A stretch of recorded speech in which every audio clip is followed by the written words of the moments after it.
It is 6 a.m. in the Mile High City. Good morning, Denver, Colorado. You tuned into the Jeff and Bill Show, News Talk 710 KNUS.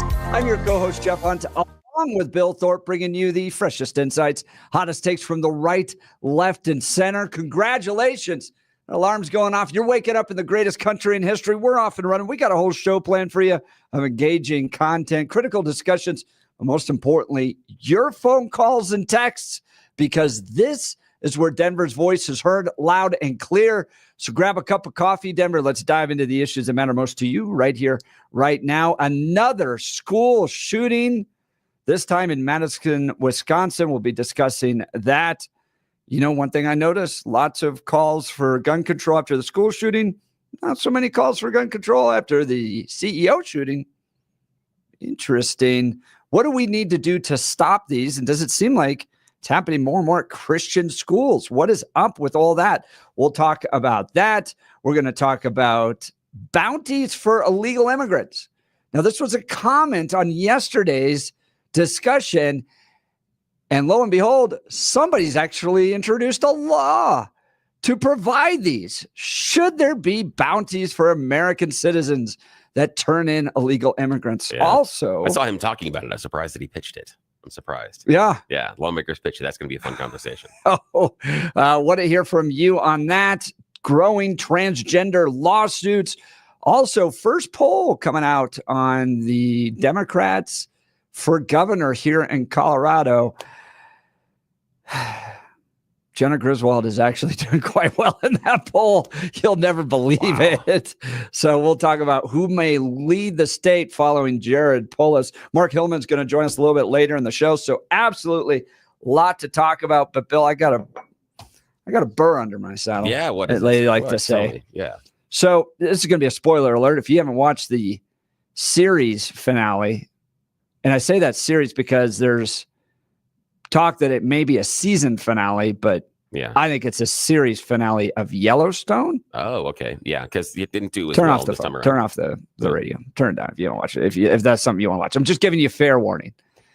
But even if you haven't watched the whole series, I'm not going to get into the details on this, but this is the burr under my saddle. How is it that these writers can do such great, fantastic jobs and then screw up the ending? So bad. I remember watching Lost, getting so into Lost. Oh, yeah. And then that's the Office did pretty well when it wrapped up, but I heard Game of Thrones was terrible. That was a mess at the end. Never got into that one. But Yellowstone series finale was just awful. Yeah. Terrible. Recently, Quentin Tarantino, filmmaker, was talking about this, and he talked about the difference that he sees between TV and movies at this point. And he said the TV writers and these long, great, epic TV shows are fantastic. He said, but there's no emotional payoff. You never get this really good emotional payoff like you do in the movies. And he That's said, a great point. And he talked about Yellowstone. He goes, Yellowstone sucked me in. He said, Quentin Tarantino said, loves Kevin Costner. He thought the writing was fantastic. Yes. He said, but 20 minutes after I finished watching it, I couldn't tell you what it was about because there's no real heavy emotional payout. He said, but I can go back 30 or 40 years to Western movies I've seen. I can still tell you certain scenes inside that movie, only sitting in the theater once. Yeah. He said that doesn't have the same emotional weight, and you don't have the payoff of the characters, and the story arcs aren't written to tell a complete story at times. And he said, so you never really get this emotional payoff inside of TV shows like you do in really good movies. And he said, that's the problem right now in TV shows. That is spot on. That is spot on. And you put all this investment into it. Yes. You follow all the characters, you get into it. It's great writing. And then they try to sum it up and it just becomes so, there are scenes in that you're like, what, why are we spending 10 minutes at a concert, for instance? Yeah. And they just went to a concert for 10 minutes of a series finale. Yeah, and it doesn't move the story forward. No. There's nothing that is bringing you to this conclusion. Because if you think about Tarantino's writing, some of the ways that he stacks it, he comes through, and there are certain things that happen, and especially you get into that last third, and things start stacking on top of each other that all pay off at the end. In fact, saw online yesterday that streaming one of his undiscovered classics that kids are going back and they're finally discovering one of his best written films that flies under the radar, Raising Arizona. Fantastic movie. Wow, I've never even heard of it. Christian Slater, Patricia Arquette. Really? Wonderful movie. Wonderful movie. Has just the right amount of character development, just the right amount of violence, just the right amount of humor. It is a really it's an undiscovered classic. And I want to say that the director is the guy that did the original Top Gun. So he knows what he's doing. Oh, yeah. Yeah. So it's a really, really good movie out there, but there's these emotional payoffs as far as what's going to happen with the characters. Here's where it all drops off. And you generally, if you know the general story arc of what Yellowstone was, this will blow your mind. Okay. So the entire series is about a family defending a ranch. Yeah. Right. Like literally going to the mat, wars in order to defend this ranch. And then at the end, they just give it away. What? No, oh, just give it away. But here's the real problem. Okay, so at the very end, like the last 5 minutes, in order to save it from developers, which is the big thing, they just give it to Indians. Jeez. So at the very end, the Indians are just taking down everything. They're it ends with them just taking off like the Yellowstone signs and all that stuff, and it now becomes basically a national park. Jeez. Okay, so now that you know that, Harrison Ford has an entire series, right, called 1923 or something. That's just one of these spinoffs where he's going to lay down his life to defend the ranch. Yeah. So now that you know that, like, this is where it all ends. Does it seem all that compelling anymore? Yeah. That Harrison Ford's about to lay down his life to defend the ranch when they just give it away? No, not at all. It would be like in The Lion King, where they have that with Simba and Mufasa, and the whole idea that son, someday all of this will be yours. Will be yours. Yes. And then and then Simba leaves and is like, I ain't going back. And just it doesn't come back. He hangs out with Timon and Pumbaa and just has a whole nother life. Doesn't do anything else and doesn't care what happens back there. You're like, why did we go through this? Yeah, like they all end up in small little ranches at the end. They just move on. And it was like, so you're sitting there going, we know that this finally, all of the drama, all of the effort, all of the bloodshed ends up with it becoming a national park and handed to the Indians. Yeah. And then they're like, 1923, Harrison Ford lays down his life to defend his family's honor. And you're like, for what? So what? So anyways, terribly disappointed. I don't know how these writers get it so right all the time and then just blow it with the ending. By the way, there's a really strong anti-Christian element through the whole thing. It's like Taylor Sheridan has Taylor Sheridan really has something out for Catholics or something like that. Let's check in on news and comment with Blake Olson. Good morning, Blake. Hakuna Matata. Yeah, there you go. Good morning, guys. 26 and cloudy in Denver, expecting a high of 52 today. The 710 5-day forecast coming up. Our top story. And I'm asking Joe Biden to stop his people from giving it away. DJT says Mexico and Canada are on notice over the border crisis. 47 criticized the corrupt Joe regime over reports the commies are auctioning off large portions of the border wall. We ordered an additional 200 miles of wall. It's very expensive. And now it's about double the price of what it would have been 6 years ago. The administration is trying to sell it for 5 cents on the dollar, knowing that we're getting ready to put it up. And what they're doing is really an act. It's almost a criminal act. If we don't have it, we're going to have to rebuild it, and it'll cost double what it cost years ago, and that's hundreds of millions of dollars, because you're talking about, as you see, they're trying to sell it for 5 cents on the dollar, but we'll spend hundreds of millions of dollars more on building the same wall that we already have. Trump touched on several subjects in a presser on Monday, adding he's spoken to Israeli leader Netanyahu, and Trump once again promised all hell will break loose if Hamas doesn't release the hostages before he takes office. DJT said that he's a big believer in the polio vaccine, speaking to reports that Health and Human Services nominee RFK Jr. wants to revoke its approval. The Denver school system is trying to reassure families ahead of a possible immigration crackdown by the incoming DJT administration. DPS issued a statement Friday saying the district is committed to doing everything possible to protect the community from unlawful federal overreach. Current policies bar federal immigration law enforcement activities on DPS property, and the district plans to offer education to all students regardless of immigration status. The statement was signed by Superintendent Alex Marrero and all 7 members of the Denver School Board. Police say the shooter who opened fire at a private K-12 school in Madison, Wisconsin on Monday is being identified as a 15-year-old girl. A teacher and a student at Abundant Life Christian School were killed, and it appears the shooter died from a self-inflicted gunshot wound. At least 6 people were wounded.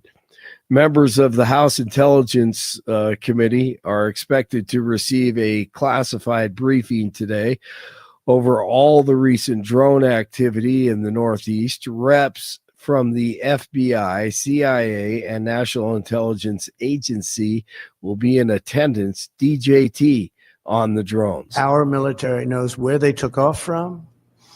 If it's a garage, they can go right into that garage. They know where it came from and where it went. And for some reason, they don't want to comment. And I think they'd be better off saying what it is. Our military knows and our president knows. And for some reason, they want to keep people in suspense. I can't imagine it's the enemy, because if it was the enemy, they'd blast it out. A Manhattan grand jury could return a murder indictment this week against the man accused of killing United Healthcare CEO Brian Thompson. The indictment would then trigger Governor Kathy Hochul to issue a warrant to extradite murder suspect Luigi Mangione to New York from Pennsylvania, where he has been since his arrest there a week ago at the McDonald's. News brought to you by Lair Fireplace and Patio, Denver's premier source for everything fireplace, patio, and grills. Locally owned and operated since 1954. Online at lairfireplacepatio.com. Nuggets over the Kings. Avs lose to the Canucks. It's 23 in Parker, 24 in Lakewood, 26 in Denver. Jeff and Billy continue on Tuesday morning. Blake Olson, News Talk 710 KNUS.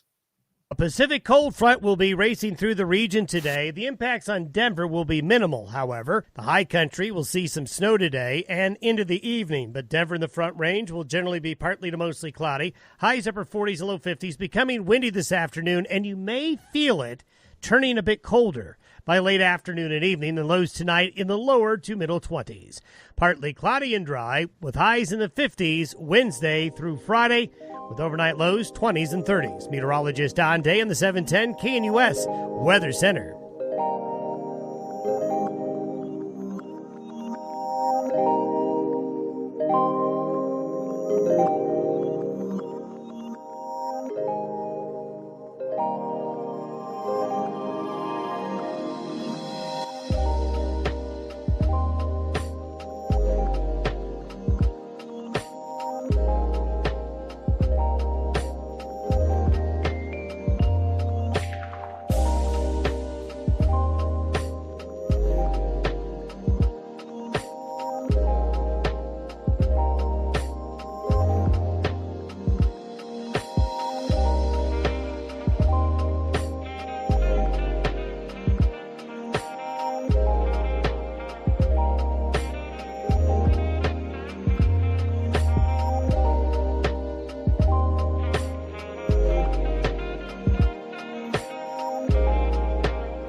Welcome back to the Jeff and Bill Show. If you're like me, you see these headlines and gosh, it gets you. You got kids in school.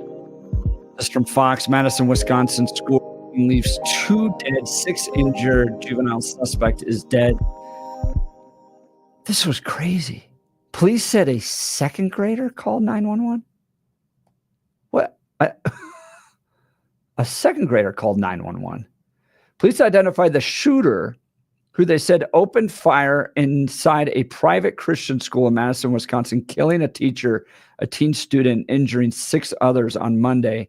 Madison police chief said that 15-year-old Natalie Rupnow, who goes by Samantha, opened fire inside Abundant Life Christian School. Barnes said the shooting took place during study hall with multiple grades in the room. Police said evidence suggests the shooter died of a self-inflicted gunshot wound. Barnes added officials are speaking with Rupnow's father, who is said to be cooperating with police. Barnes said a second grade student called 911 to report the shooting. What the heck? How do you? So first of all, kudos to the second grader. That's incredible. That's like what, 8, 9 years old? Yeah. Made the phone call at 10:57 a.m. A second grader called 911 to report the shooting had occurred. But then, what the hell is a second grader having to do that? Unfortunately, because the second grader has to go through school shooting drills and has done that her entire life. And so, yes, this is what we have in our society. But where's the adults? I guess I'm asking. Probably, I don't know. Trying to stop, maybe. Maybe but again, that may be just the first call they got, and maybe the first. And again, I don't know how the second grader. I don't know if the second grader had a cell phone or what it was. Yeah, but, right. I would assume that the second grader might have been in and around the study hall, because they said it was multiple grades. And so if the teachers were there trying to deal with something, then yeah, it would be the student would be the first one to respond. But that is something that we should really hold on to for a moment and think about. The idea that we have second graders calling to report school shootings.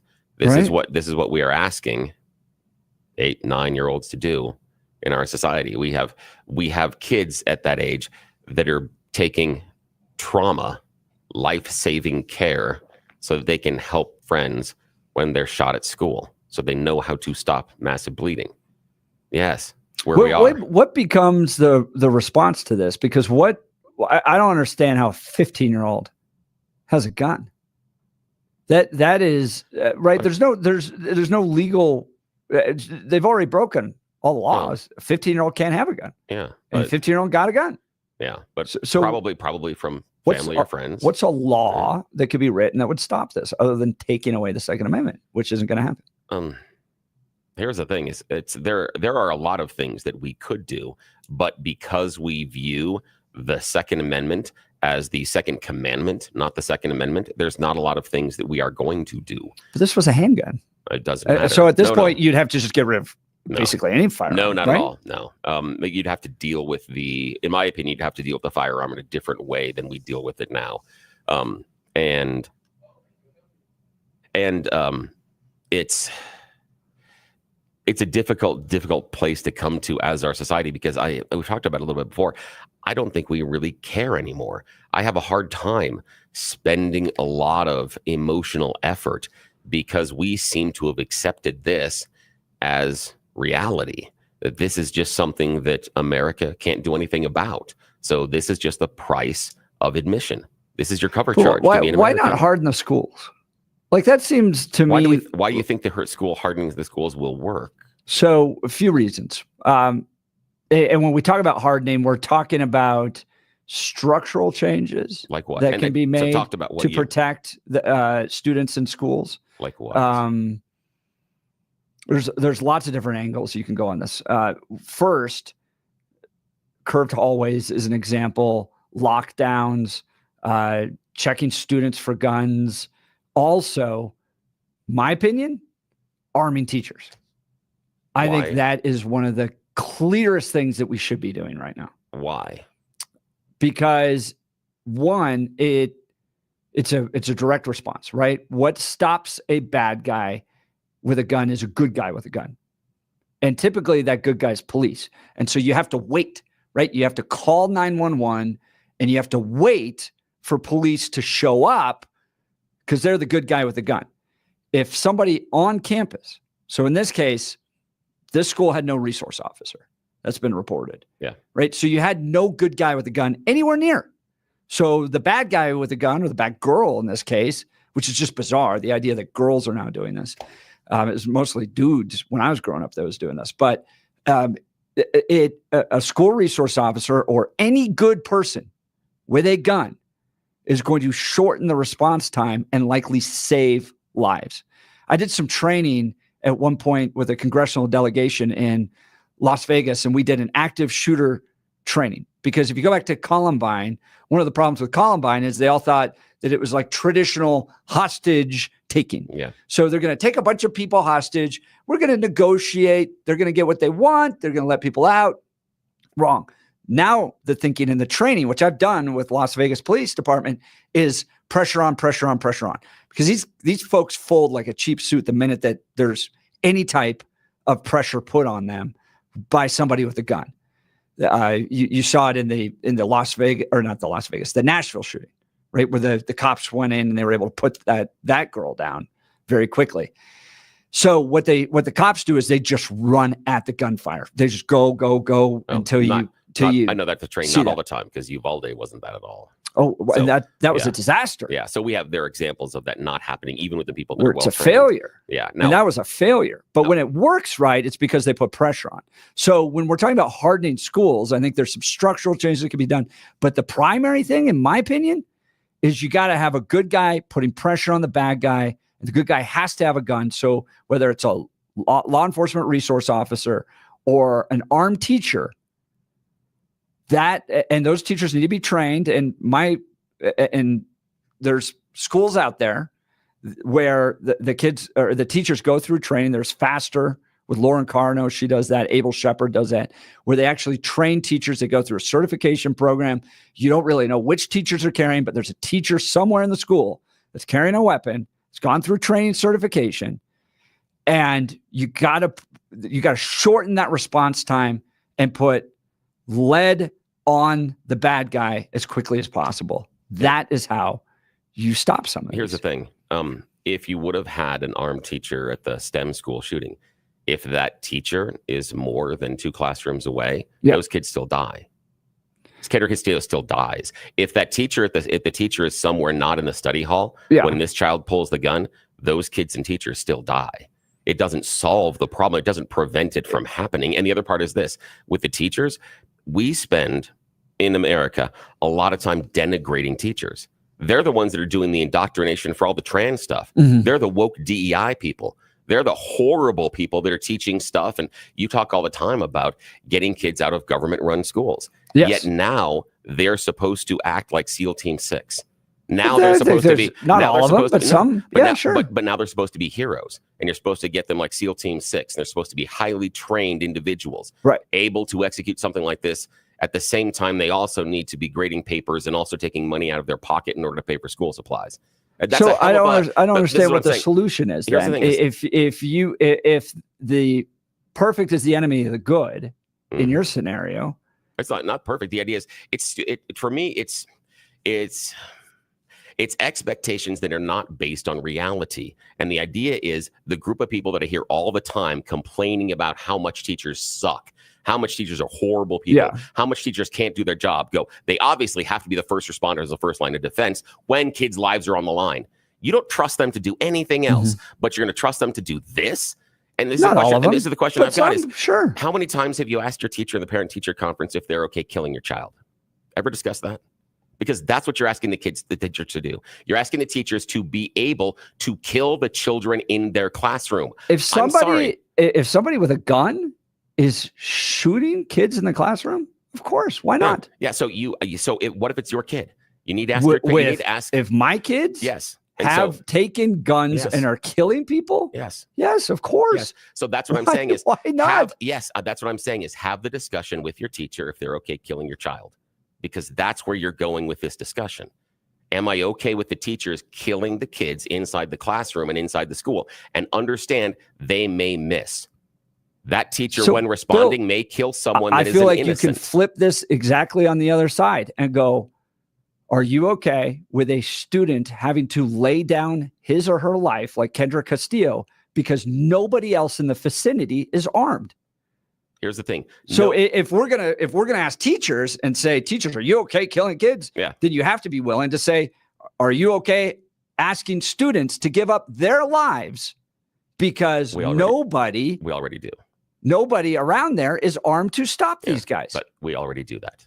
That's part of the training for the kids in school. We already are teaching them that. Training them to give up their lives? Yes. Remember, part of the idea when they're being trained at one point is that someone's coming through that room to do exactly what Kendrick did, is to rush them.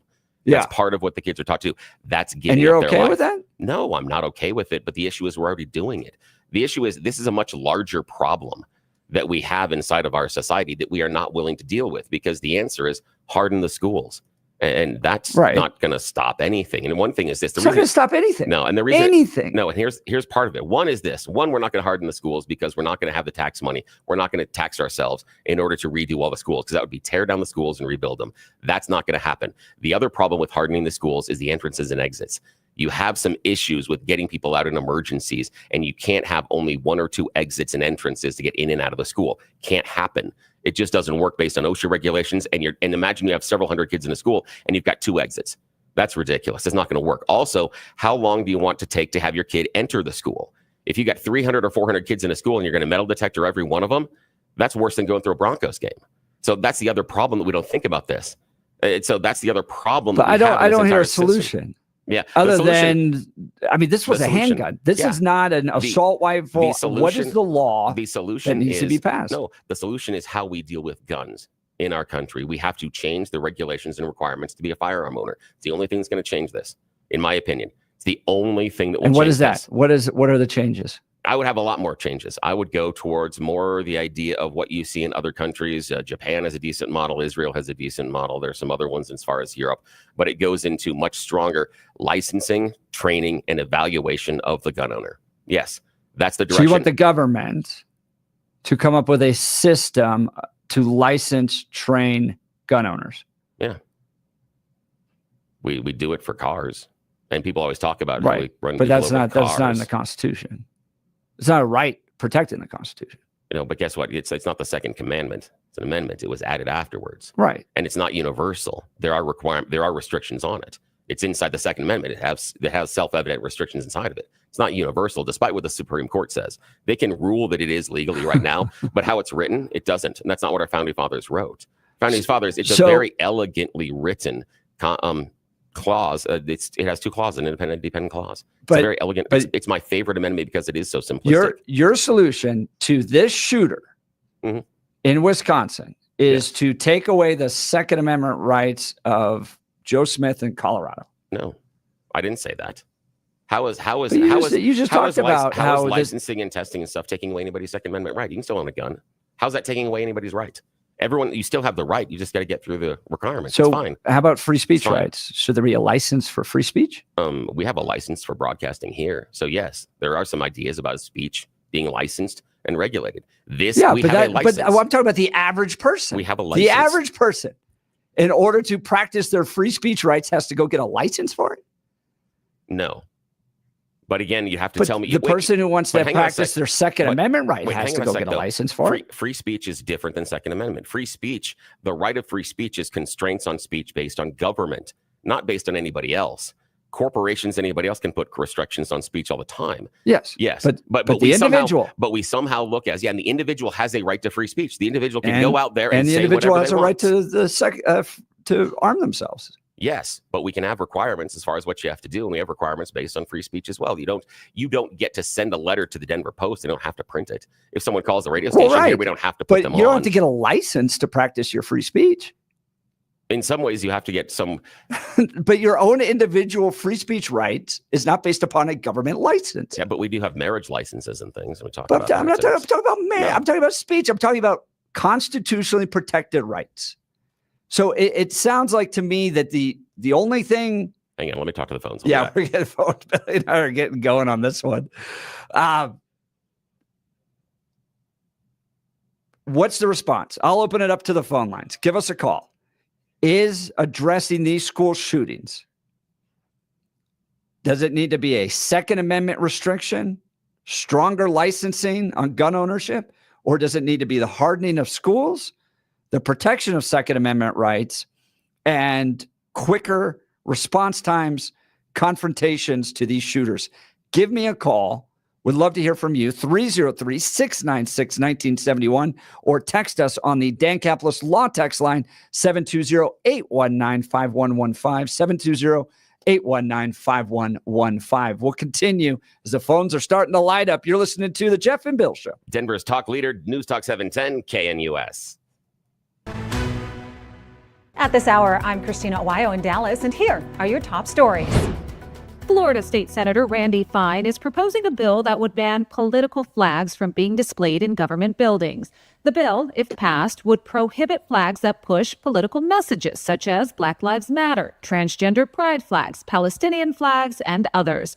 The legislation states that a, quote, current or retired member of the United States Armed Forces or the National Guard would be allowed to use reasonable force to make sure that American flags displayed in government buildings are not damaged. Senator Fine saying the first flag that should be flown in a government building is the American flag, and that flags that promote Muslim terror or the mutilation of children have no place in taxpayer-funded buildings, whether that government building is our state capitol or a public school classroom. Last week, Senator Fine filed a bill to revoke in-state college tuition rates for illegal migrants. 2 of the 3 women who were found shot to death in a Columbus, Ohio home have been identified by our investigative team. Tiffany Parrish, Sierra Muse, and a 3rd woman were found in the Southside home over the weekend. The grisly discovery sparked officials to launch a homicide investigation. Police have confirmed that all 3 women were shot. The incident was originally reported as a medical event after a friend of the victims went to the home to check on the girls, then called 911. In Dallas, Christina Owayo, Salem News Channel.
schools, lock them down if we need to, or is it a Second Amendment issue?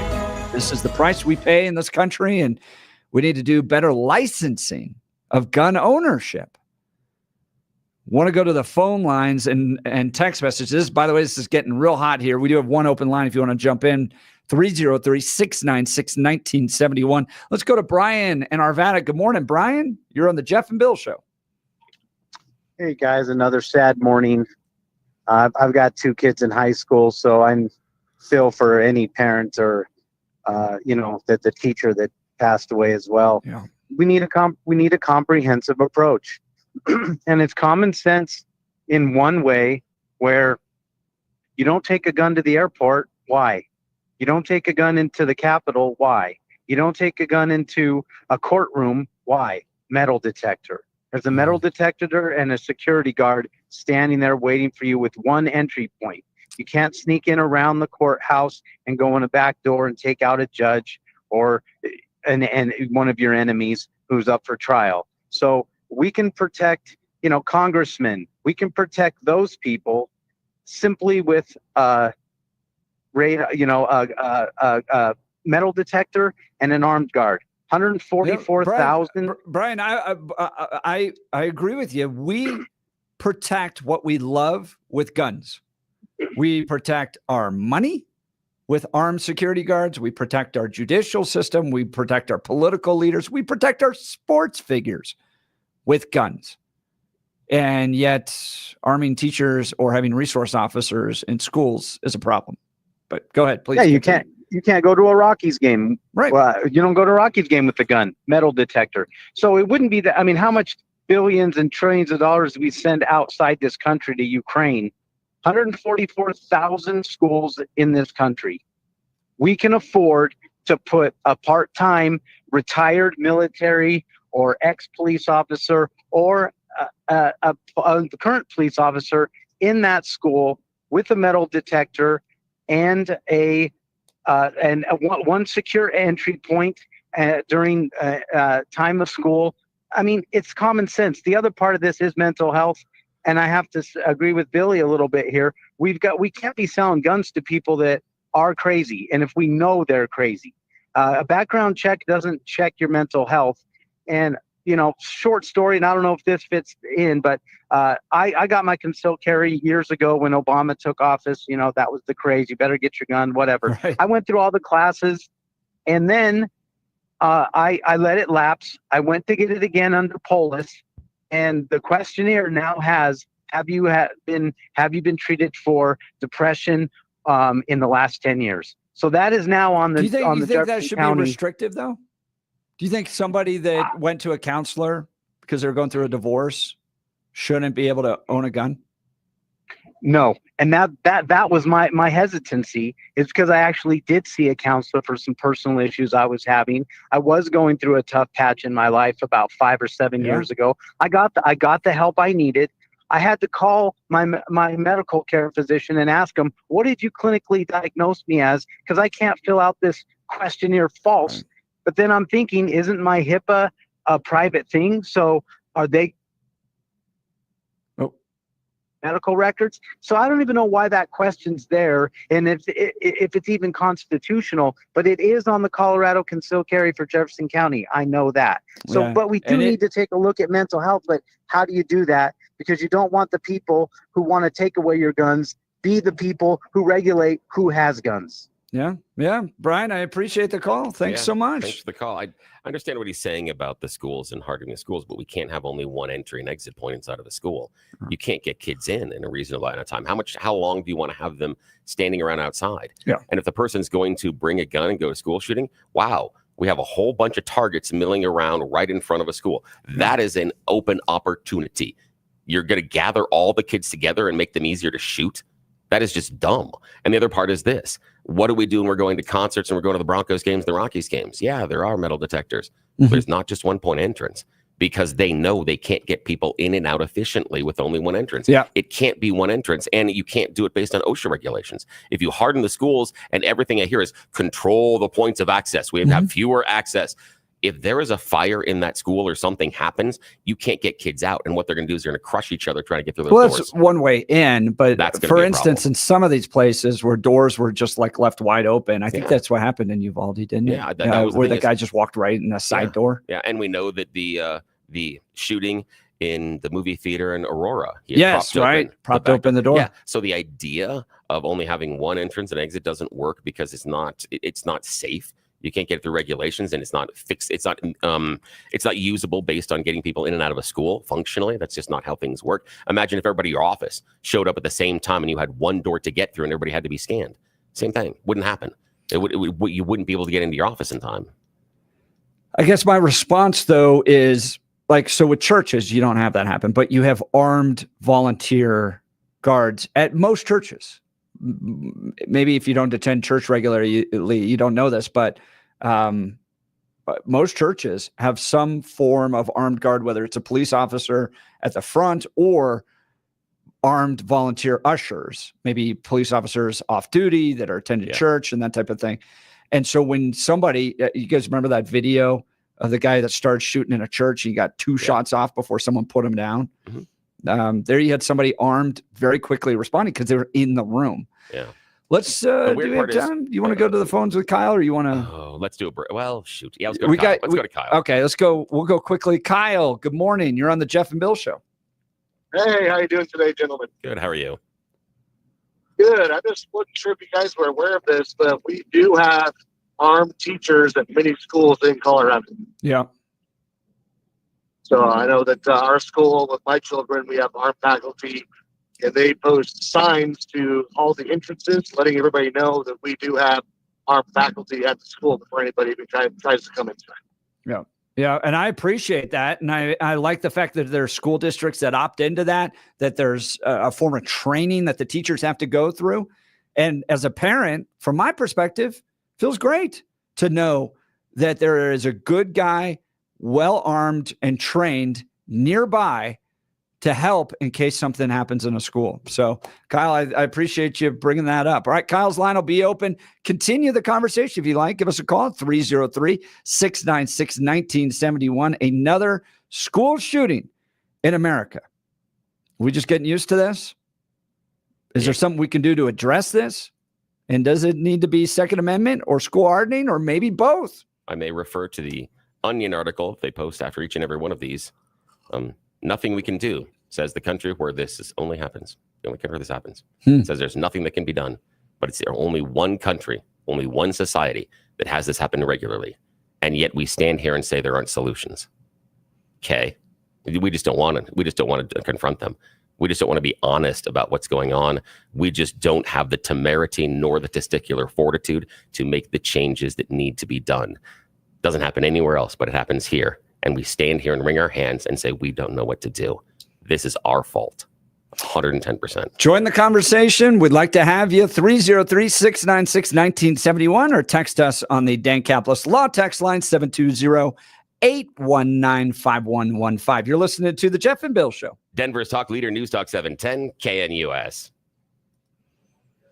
Yeah, those were.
Okay, you're Welcome on. back to the Jeff and Bill Show. I'm having new studio problems. There's We're not in enough room and stuff all over the We've got place. some updates done to the regular studio. Yeah. So we are in the studio down the hall. Yes. But I'm trying to figure out if I have everything. important conversation, deep conversation, lots of emotions. We're going to continue that because we're getting phone calls. But we gotta give the people what they want. And when Billy and I go out, this is the one thing we always hear. It is. We love you, cheers the news. So let's give it to him, Bill. All righty, here we go. It is time for everybody's favorite radio news game show. This is going to be a mess today. It is You Choose the News. I have scoured the interwebs for mere moments to find dumb stories about us humans and then given them even more ridiculous headlines so we can play this fake radio news game. I've got right over here on another file, and just so you know, it didn't even print correctly. So this is going to be an extra challenging You Choose the News. And as always, remember, nobody in charge has any idea we're doing this. So please keep this our little secret. Okay, so Blake Olson joining us from the newsroom, as long as I can bring up his microphone properly. And let's see what happens. Here we go. Oh, I cannot read these things. Here we go. It printed in one long line. Normally I print them out as different stories, but I've just got one long run-on series of paragraphs this morning. So this is going to be a lot of fun. Here are what I think our stories are. Headline number 1, putting the fun in funeral. Headline number 2, ancient to-do list. Headline number 3, enterprising problem. And headline number 4, large-headed people. Mr. Hunt. Start with large-headed people. Yeah, large-headed people. This comes to us from Cincinnati. The science hippies have introduced what they may believe is a new ancient human species.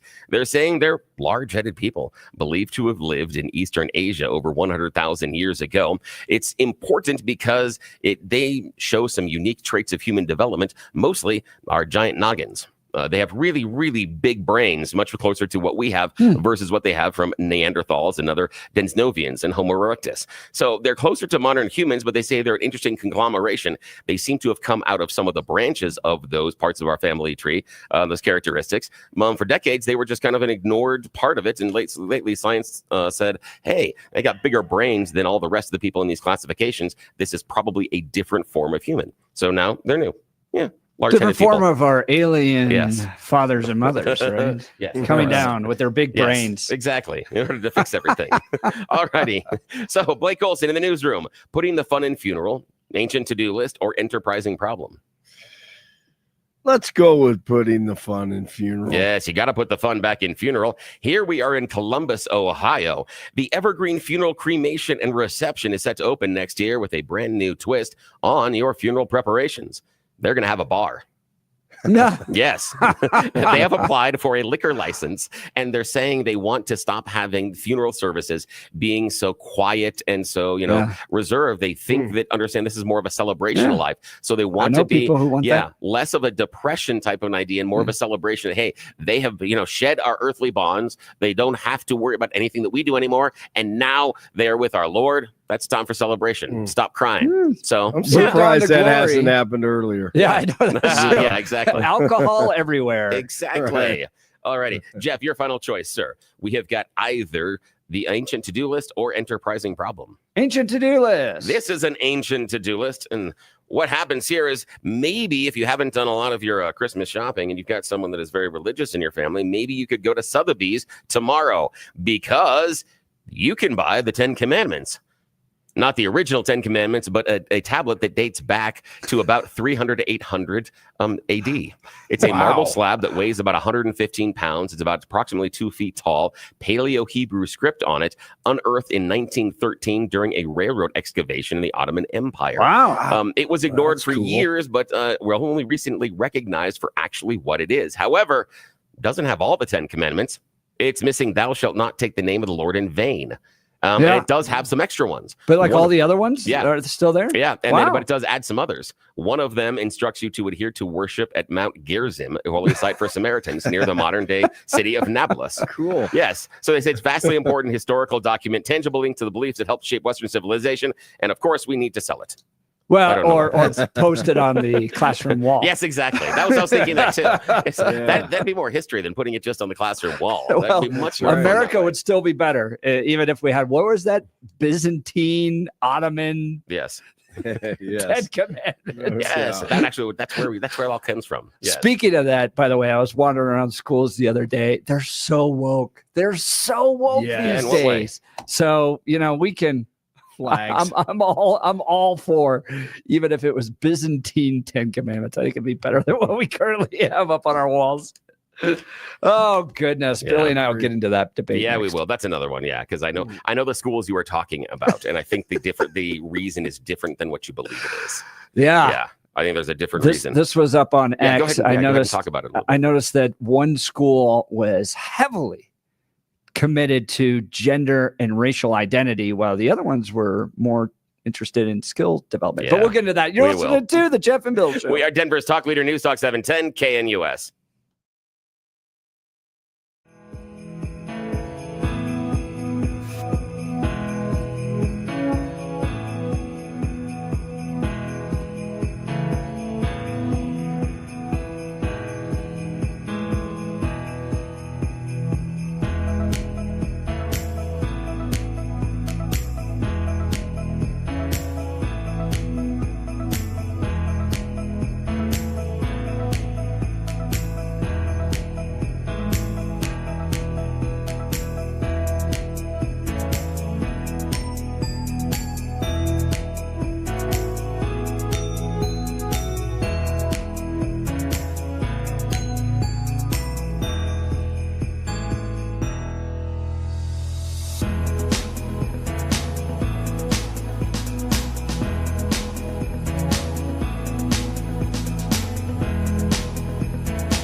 It's 7 a.m. on the Jeff and Bill Show, and we're Today's getting better and still better. making you relive Kamala Harris's failures. I felt that in the system like a week ago.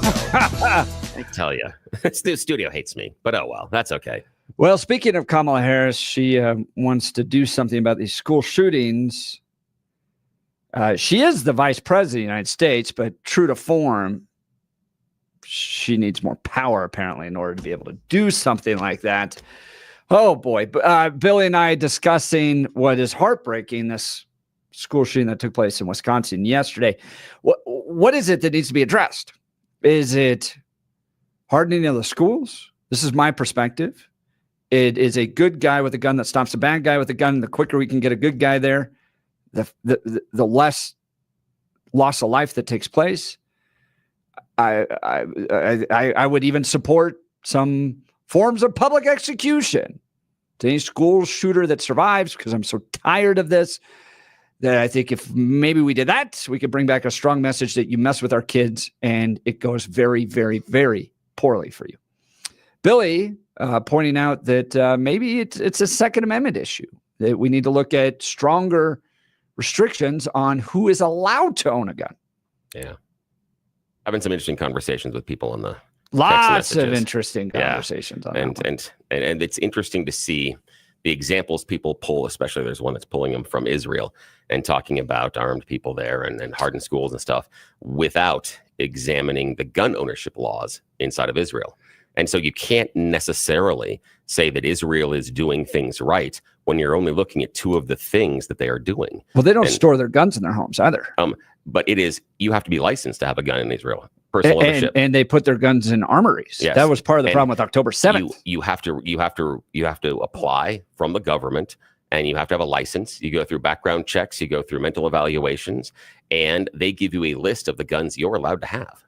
They choose based on what you say your requirements are, the gun choices that you're allowed to purchase. Mm-hmm. We would never stand for that in America. Nope. So we can't we then can't turn and say Israel has it right based on hardening schools and preventing mass shootings when we don't look at their gun ownership rules to start with. Well, I think, and I've seen this, if you go by a Jewish day school, dude, those things are forts. You have not just armed security, you have long gunned armed security out front. They don't mess around. They protect their kids. So I think there is something to learn from Israel, but you don't have to take everything. I think part of the problem you had on October 7th is you hit people without guns in their homes. Oh, in some cases, I can see that. But again, that doesn't change the requirements based on gun ownership per se. Right. Yeah. And, they did keep them close. And again, the 7th was something that was different than something like a mass shooting that is normally carried out by an individual. This was something that was a coordinated attack that was done with lots of different people. And I can see the idea of, being able to fight back in that situation. However, what is that situation that has occurred in America recently? In the last 200 years, when has that situation necessarily occurred? So it depends on the situation. So coordinated in the sense that there were multiple people, lots of people, yes. Evil with intent to kill, same thing. So if you have I remember I watched that IDF video that they put together of the attacks that was shown to members of Congress and stuff. And I remember calling my wife afterwards being like, that was another level of evil I've never seen. Like it is not, it's not a level of like, oh, I'm trying to rob you and the gun, shoots. It's not like what you typically see. It is, I am here to kill as many people as you can. And when you look at like Sandy Hook or even October 7th, it's kind of the same type of evil. It is to consume as much life and end it as physically possible until somebody shoots me and stops me. Yeah. And in that case, in both those cases, it was good guys with guns that stopped it. Yeah. And this is the point in which I don't think that your idea about public executions and everything work as a deterrence, because I fail to see that those people starting the mass shootings want to get out alive. We rarely see that. In fact, in this case in Madison, she took her own life. Yeah. So she had no interest. A death penalty or a public execution or hanging wouldn't have dissuaded her from anything. Well, why? She went in there and killed herself afterwards. Yeah. Public executions wouldn't matter to her. If she made that without a public execution, you think she's going to hang around to have a public execution? No, she made the decision there to take her life. And that's what you see in a lot of these situations. And that's going to be the problem. That's why this idea of public shaming and deterrence isn't necessarily going to work, because they're not looking to live in the first place. We are discounting the fact of what is the psychological motivation for someone doing this. But they're so broken inside. They are trying to make everyone else externally feel the pain they are going through internally. Doesn't that make the argument though that you've got to have somebody close by with a gun, a good guy with a gun? No, it makes the argument that maybe the people that are hurting like this shouldn't have guns in the first place. But, we always she didn't have the gun. She stole the gun. We always default from the idea that we need to all have guns. We have more guns in this country than we have people. I think that's a good thing. We default again. That's what I'm saying. You say it's a good thing. So this is the price of admission in America, and it's made us the freest, most prosperous, powerful country in the world. It depends on how you are talking about free and prosperous and everything else. Right. That would depend on what those things look like and how we're going to rank them, because there are some ways that America is less free in certain aspects than other Western civilizations. But that's not a discussion we need to have at this point, nor do I believe that the large number of guns we have led to that. I don't think that's the reason. Yeah, because we have others. You think a well-armed citizenry had nothing to do with the revolution? Well, hang on. Revolution's different than where we are now. Yes, but you said it led. Yeah. It didn't lead to where we are today. Yeah, the large number of guns, because we have other Western civilizations that have had similar advances in society, also as far as GDP and technological growth and everything else, and they don't have the same system with firearms that we do. It's more difficult to get a firearm there. So it's not, you can't point to the fact that we have more guns being the reason that our society has grown so much and that we're leaders in the world. Really? China has almost no, and has like firearms. No freedom there. I know, but they have one of the largest GDPs, one of the largest economies in the world. That would be viewed as success in some cases. I don't know if I would look at China, in some cases, though, economically is successful. Well, yeah, they are successful economically, and based on, and right now, I mean, we're talking about just yesterday, looking at possibly wages and stuff like that. Well, what their GDP, their economic growth, everything else, their wealth, they're buying our debt. But yes, they are economically successful. They are our largest trading partner. No, I guess Canada and Mexico would be, but they are, they're one of our largest trading partners. Yes, they are economically successful, and they don't do it based on individual gun ownership. I'm just saying that it's not causal. The gun ownership does not cause what we have in America. It did help as far as I think it directly causes what we have here in America. No, because I don't think you have America without the Second Amendment. Yeah, I'm not certain about that.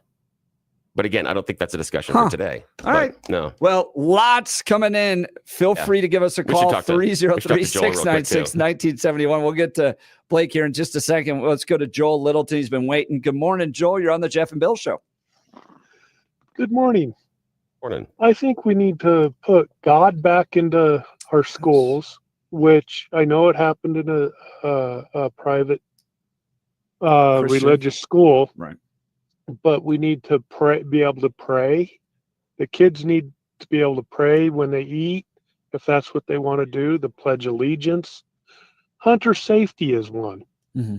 When I went to school, we learned we had optional hunter safety. We learned about guns. Yeah. They weren't hidden from us or, such an evil thing. We need to educate the children in guns. And teens, whatever, children, but they need to learn to respect the weapon before they can learn to, even in the house, have them in the house. Now, Joel, I understand what you're saying. Joel, I understand what you're saying. And here's the thing is, earlier when we were talking about some of the things that I would do for gun ownership and changes would be things like licensing and training. I do think that everybody needs to go through a gun ownership and training class before they purchase a firearm. That's something I would do. I think it is silly that we allow some with absolutely zero practical training the ability to purchase a product that is designed to kill. I think that is silly. And that's what you're talking about. You're talking about the idea of training the kids. That's where I'm going with this. Training adults and making sure that there is training involved in the gun ownership. I would do training and testing, because the one thing I want to make sure you do if you are a private gun owner and you pull your gun, I want to be damn sure you hit what you're aiming at. I want to make sure that you are as good a shot as you possibly can, that when you pull that gun, you defend yourself to the best of your possible ability. but we allow someone to purchase a weapon without any training at all. I can protect my own house, but no, I don't have training to carry concealed weapon. I don't want that because I don't want to be in a Walmart and have to feel like I should protect other people because I don't have that proper training. I agree with that. I'm with you 100% on that. I had guns on an unlocked gun rack growing up in the house. If one was touched, I got the belt. There was parent involvement. You don't touch the gun unless the parent is there. Yeah, I guess lack of parent to Joel's point, participation. What do you think happened where, and we get these calls all the time, and this is before my time, but people are like, yeah, I grew up with the shotgun hanging in the back of my car, went to high school, and we went hunting afterwards. It was never a big deal. You grew up with, you had plenty of kids growing up until the last 20 years or so with guns in the home, and you didn't have mass shootings taking place. So what do you think the change was in our culture? Our gun culture changed. Our gun culture. You think our gun culture changed? Yeah, our gun culture changed 110%. Our gun culture changed by 180 degrees. Because it seemed like guns were more accessible, but and more acceptable. Joel, when you were younger, 20 years ago, what were the guns that were in your home? They were a 410 shotgun and 222 rifles. Yeah, we had a couple of 22s, we had a 30-06, and we had about 6 shotguns of different gauges. Yeah. Now I'm assuming that you had some guns ownership in home, Joel, Jeff, in your house as well. I'm assuming they're going to be shotguns, possibly even a handgun. Now the number one gun ownership thing is an AR-15. Which is just a rifle. No, but that's different than a shotgun or a 22. And this is what it is. Where I'm going with this is back when Joel was a kid and I was a kid and Jeff was a kid, the guns that were owned were for sport and for hunting, not for this idea of being a personal defense warrior. We didn't buy the guns that were on the wall at Joel's house didn't look like military weapons. They weren't trying to be military weapons. They weren't modified to try to shoot as fastly as possible. You couldn't put something on the back end of the gun, the bump stock, that would allow it to become functionally automatic. That's not what we were doing. Was with a handgun. I know, but you're asking about culture. I'm not talking about that. We're not discussing the individual shooting here. I'm telling you, the gun culture has changed. If you would have gone to a gun show 15, 20 years ago, the AR-15 would be over in the corner and everybody at the show would look at that person as the weirdo. Why are we doing that? That's not the guns we're interested in now. That is the showstopper. That's the main event. That's what everybody goes to see. That's front and center. That's the change in our gun culture. That's where this comes from. Yes. How does that result in more death? Like I don't get how you to Joel's point, you had people around guns all the time. Now because the guns are scarier or look like military, all of a sudden we're like, yeah, let's go use them against people. Because the gun culture is now let's go use them against people versus when we were growing up like with Joel. Who is saying let's go use them against people? That's how they're marketed. Remember, when we talk about the Second Amendment, it used to be about the idea of hunters and stuff like that. That's what it was when I was a kid. Yes, it was. No, when I was a kid. This was why the Supreme Court has gone back on that, because progressives went in this direction of you have a gun only for hunting. No, you had a gun. We went to war against another country because we had guns. That was using them against other people. It wasn't over gun ownership. And what I'm saying is the change in the marketing and the change in the culture is such that it is now about personal self-defense. It's not about hunting. And even the rulings that have come out of our court system have shown that. It used to be about a well-regulated state militia and things like that and what you were using the gun for. There were times in which sawed-off shotguns weren't allowed in this country. But now we've gone to an idea of this personal defense. And that's where we've gone. And that's the change in our society. And that is the change in gun ownership. The Revolutionary War. We fought civil wars. We've used guns to kill other people throughout the history of this country. The original idea of the Second Amendment was not about hunting. No, it was about self-protection of government. Against tyranny. Really. Not necessarily. It was a balance. It was a balance. The reason the Second Amendment exists is a balance between the Federalists and the Anti-Federalists at the time. The Federalists didn't want to the Federalists wanted to have a large standing national army. Anti-Federalists did not. It was a giveaway by the Federalists to the Anti-Federalists to not have a large standing army. That's the reason it started. It also was rolled into the slave owner states, and it has to do with the idea of how do you put down slave rights and some other stuff. It was used as law enforcement. That's where the genesis of the Second Amendment comes out of. And the idea, and if the idea that we have the guns and we're going to protect ourselves from the government, nobody's been paying attention to the drones. So you're not going to win that fight. You're not going to win that fight at all. Shooting down the drones? No, you're not going to win that fight. I think a well-regulated citizenry would help us shoot down drones. No, not at all. Not at all. All right. Well, Joel, I sure appreciate the call. You, we've got phone lines coming in here. Joel's line will be open 303-696-1971. Let's check in on news and comment with Blake Olson. Good morning, Blake. Hey, good morning, Jeff and Billy. 27 and cloudy in Denver, expecting a high of 52 today. The 7-10 5-day forecast coming up. Our top story. And my computer freezes right when I do that. But DJT with some clarity about the Biden regime and the White House trying to clamp down and tamp down on concerns over a rash of unidentified drone sightings in the Northeast.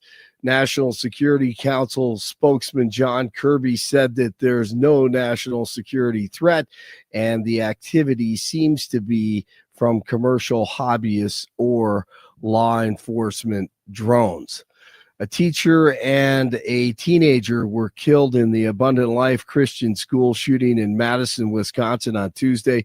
2 students remain in critical condition and 4 others suffered non-life-threatening injuries. The shooter, a 15-year-old girl, reportedly took her own life. And we had a couple of callers. I'm going to see if I can pull this up here and see if my computer can come back up, because I wanted everyone to hear this. All of our great callers and on this subject, as Jeff and Billy talked about it last hour. I'll try to get to it. But on the subject of school shootings and Second Amendment, of course, I'll try to get to it in just a second. Jurors in the high-profile murder trial of a former tech consultant charged in last year's killing of Cash App founder Bob Lee have reached a verdict. Just what they've decided is not yet known, as the verdict won't be announced until this morning. Back to DJT in his press conference on Monday, he talked about the corrupt Joe and Biden regime and the lefties taking steel from the border and selling it dirt cheap to slow down production by 47. He says he's going to do whatever he can to stop that, and he's working with officials in Texas to prevent that from happening. A former hotel that currently serves as a Denver homeless shelter is getting a new contract from the city. The city council voted in favor of the new contract with Quebec Hospitality Monday. The city has been using the 138 rooms at the former hotel on Quebec Street as a homeless shelter for families since last year. The original agreement expired earlier this year, though the owner allowed the city to continue using the property. The agreement will pay Quebec Hospitality over $6 million to lease the property until the end of February. Now back to DJT talking about the drone sightings. Our military knows where they took off from.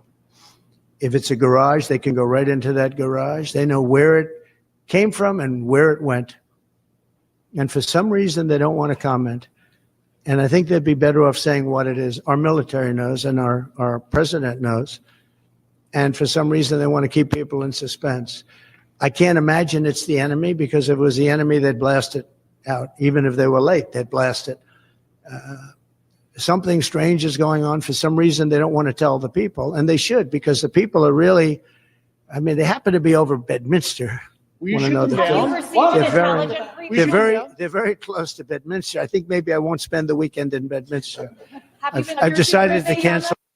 And then here's Brian, one of our great callers, talking about the school shooting in what could be done and what needs to be done at schools across the nation. There's a metal detector and a security guard standing there waiting for you with one entry point.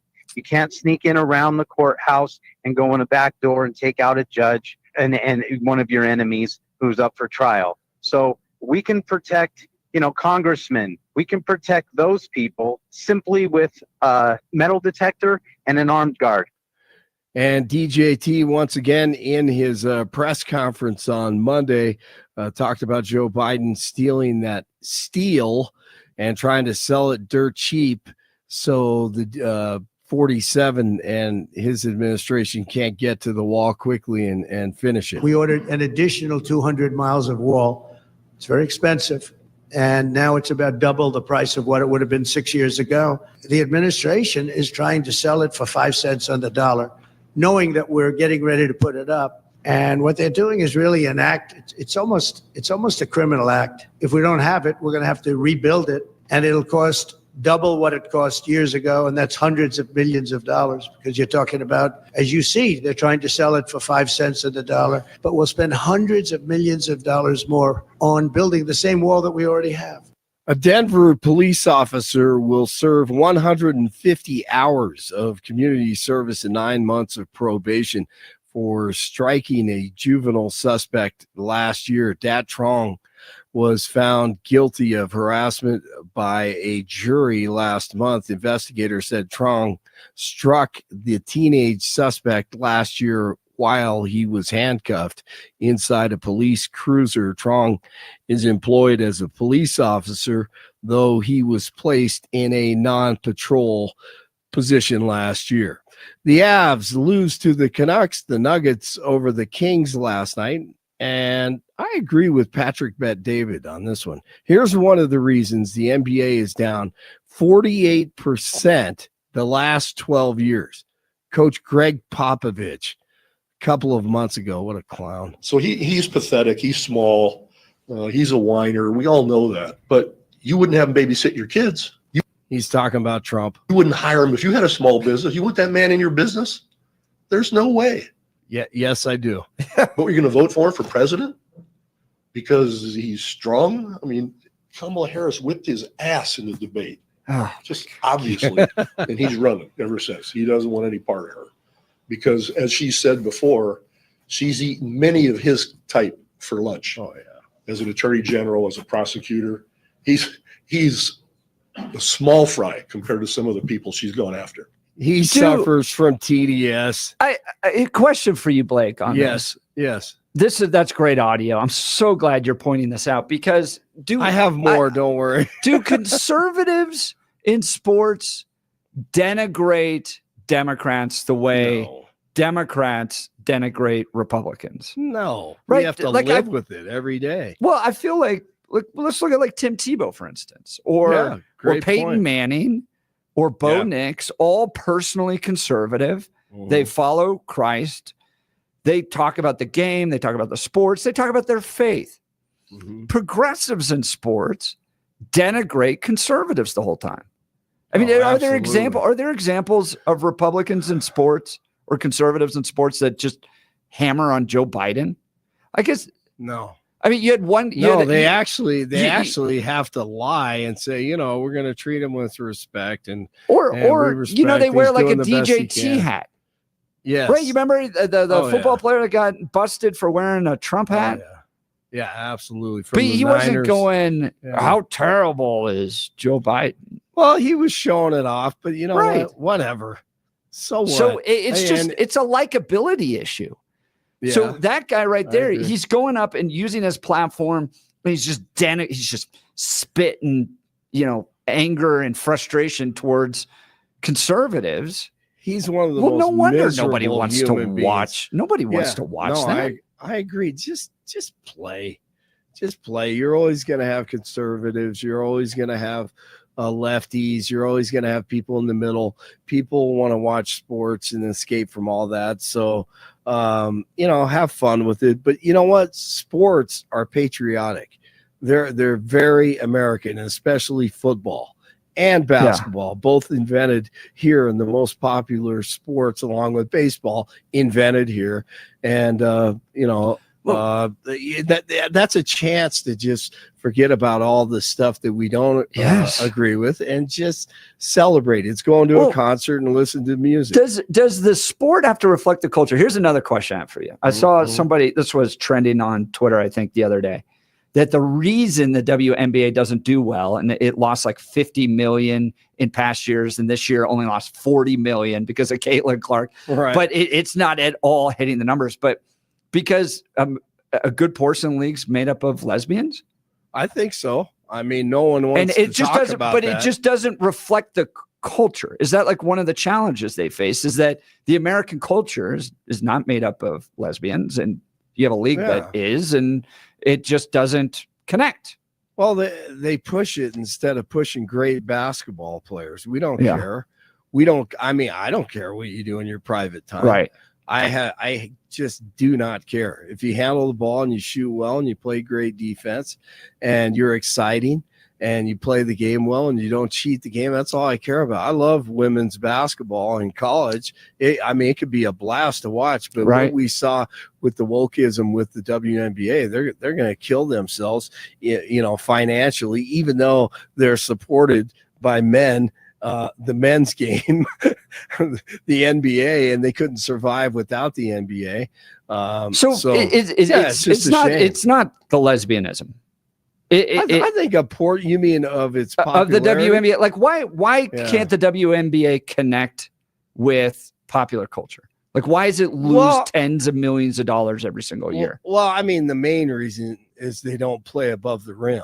I mean, it's just not as exciting as the dudes. I mean, unless they made it a smaller court and the rim at 8 feet, you're never going to have that. Mm-hmm. So, I mean, unfortunately, it's just biology. I mean, you've seen what the greatest athletes in the world look like on a basketball court. So it's tough to just flip over and watch a women's game unless you appreciate what they're doing, defensively and schematically, offensively, and all the fundamentals that you see. You can appreciate the competition in a women's game. I can. However, we know what the greatest athletes look like on a basketball court, so you're never going to be able to compete with that. So you just make it competitive. Yes. Yeah. Why do AAA and AA baseball teams draw smaller crowds than Major League Baseball teams? Yeah, it's a good question. Yeah, same thing. Yeah, same thing. However, it's not the best, right? Is that it's just not the best? Yeah, it's like a talent and skill. And when you compare, and I believe Blake's right, when you compare what you see in the average NBA fan and how they see the game, there is a smaller portion of that fan that will lean into the more technical aspects of the game, which would be the WNBA type of fans, people that are looking for more of the strategy, not the flash. And the Flash wins. But what do I'm sorry to interrupt, Jeff, but Billy, what do AAA and AA and single A minor league teams, what do they do that the WNBA does not better than? I mean, they don't do better than minor league baseball. You know what that is? No, what? They have freaking fun.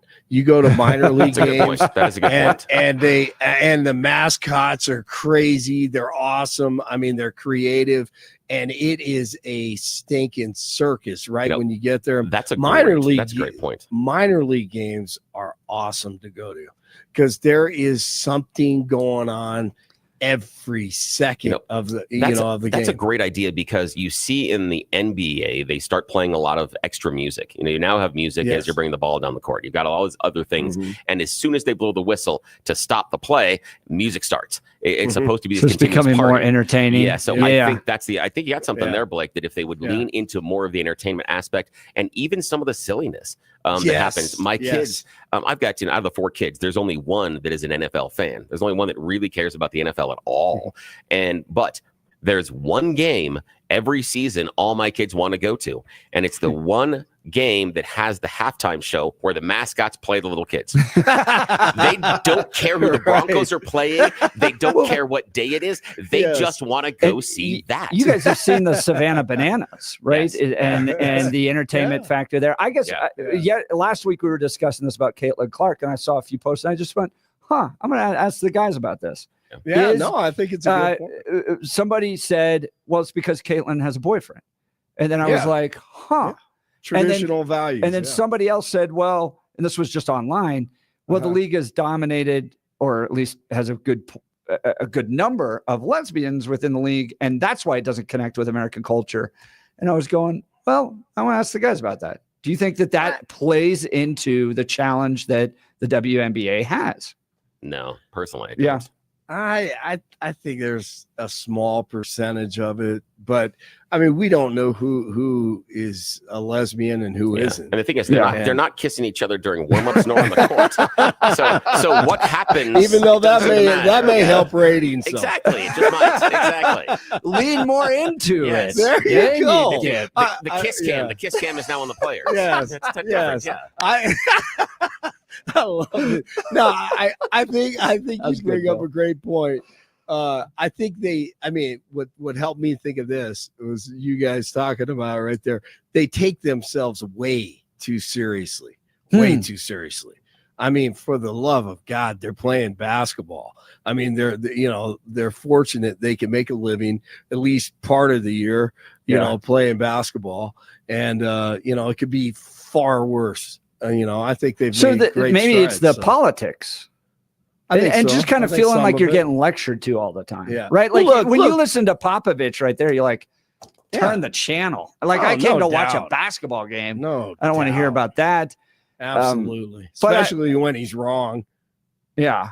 Although I think the thing with Popovich kind of spreads off of where I have this huge problem with reporters and lack of journalistic integrity is we've started asking individual reporters their opinions on stories rather than just reporting facts. And we have entire TV shows that are built around that. And now it's crossing over into coaches being able to say what they're doing. And we get into players saying what they're doing and they're supposed to pay attention and have all their voice. I mean, we have NBA players and NFL players all the time can express their political opinion, but that's what we've kind of leaned into is we want to know what their opinions are. But if a player goes, I'm here because of my faith in Jesus Christ. I want to thank my Lord and Savior Jesus. And they're diving into their faith. I love it.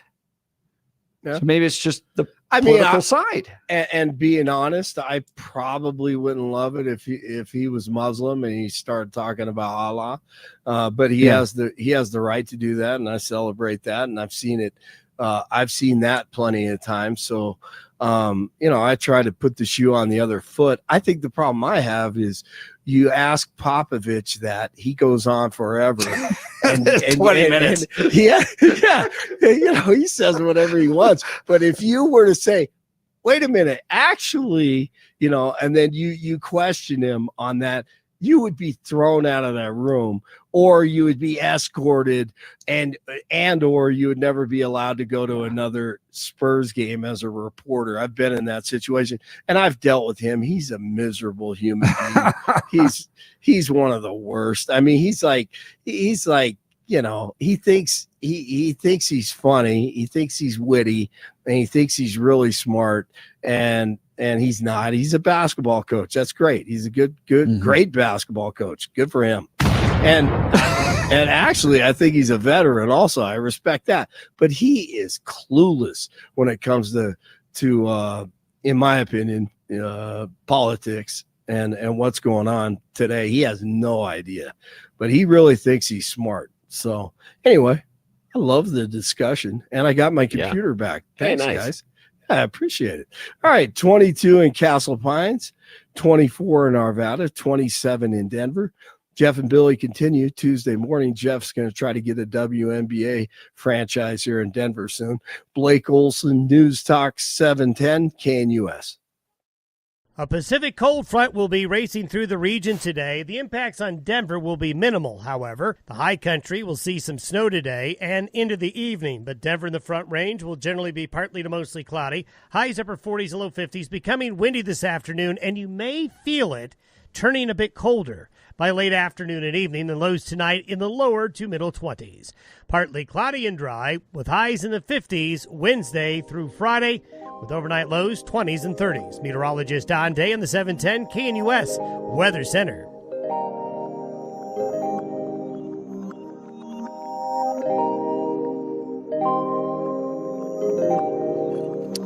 Well, we're going from one topic to the next today. Welcome to the Jeff and Bill Show. We've talked school shootings. We've talked the WNBA, lesbianism, and now, should there be bounties on illegal immigrants? This is from Fox News. Incoming Missouri state lawmaker introducing a bill to give $1,000 to anyone who turns in illegal migrants. He said, I promise to make Missouri a national leader in combating illegal immigration. Now, Bill, what's wild about this is I put that poll up yesterday that said, how many illegal immigrants does Donald Trump need to deport in order for his presidency to be successful? 1 million, which would put him on par with pretty much what he did his first term. 4 million, which would be about 4 times more. That would be a big win in my mind. Four times more than we had under him would be great. 8 million, holy cow, or 20 million. 60% said 20 million. That was on a vote of over 500 people. That's crazy. That makes it almost a scientific poll. Still better than what Iowa was doing. But that's crazy. So 20 million. So that's everybody. Yeah, that's everyone. They want some everybody probably gone. don't exist too. Based on official numbers. Well, start paying people $1,000 to bounty illegal immigrants. An incoming Missouri state lawmaker, this was what you might have to do in order to get 20 million, introduced a bill to provide $1,000 to people who report illegal migrants to authorities. Republican State Senator-elect David Gregory proposed a measure offering $1,000 to any person who turned in an illegal migrant who was subsequently arrested. Good idea, bad idea. We're going to turn neighbors on each other, or should they go? Give us a call, 303-696-1971, or text us on the Dan Caplis Law text line at 720-819-5115. Speaking of Dan Caplis, I adore this guy. I have a poll up right now on x.com/Jeff Hunt. Who you would pick for the Republican nominee for Colorado governor?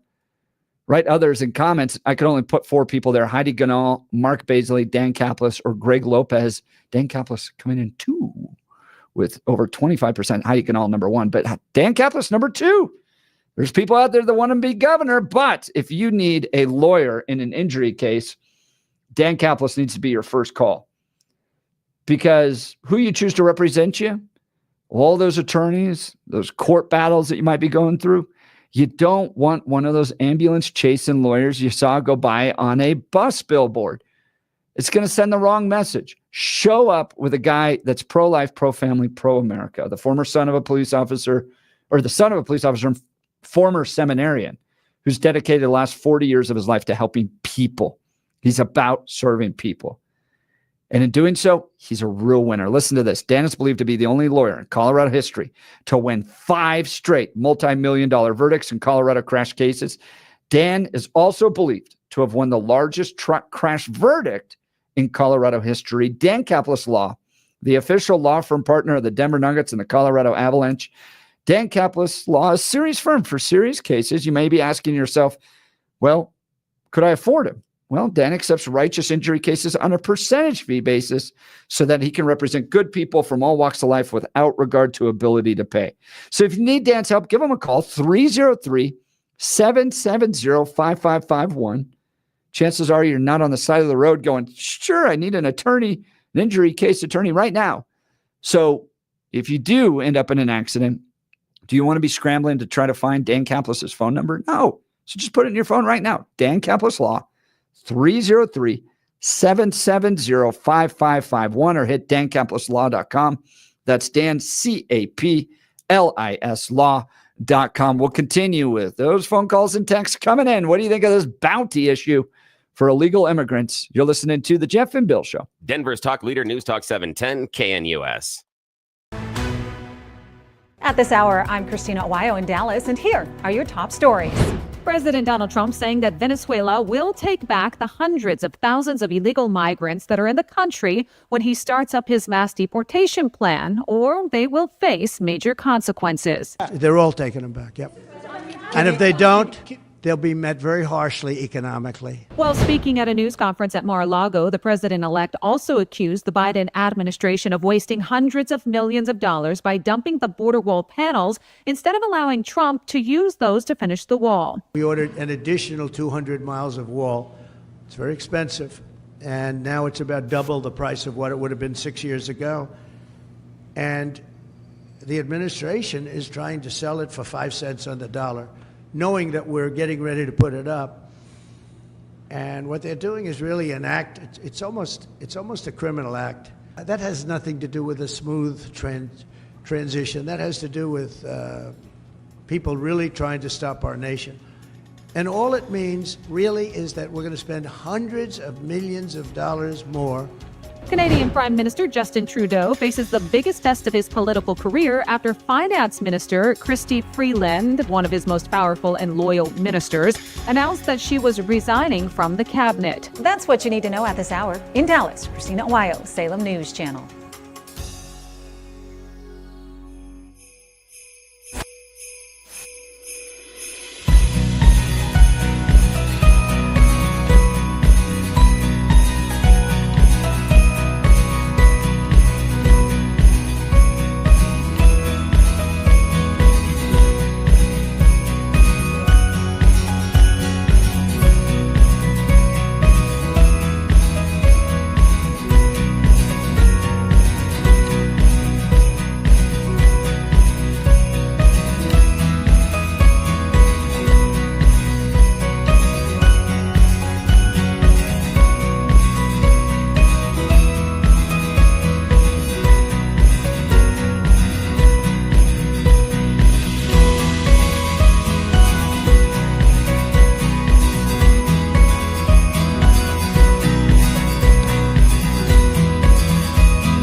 Welcome back to the Jeff and Bill Show. Would you turn in an illegal alien for a $1,000 bounty? Well, there's a Missouri lawmaker that's proposing it.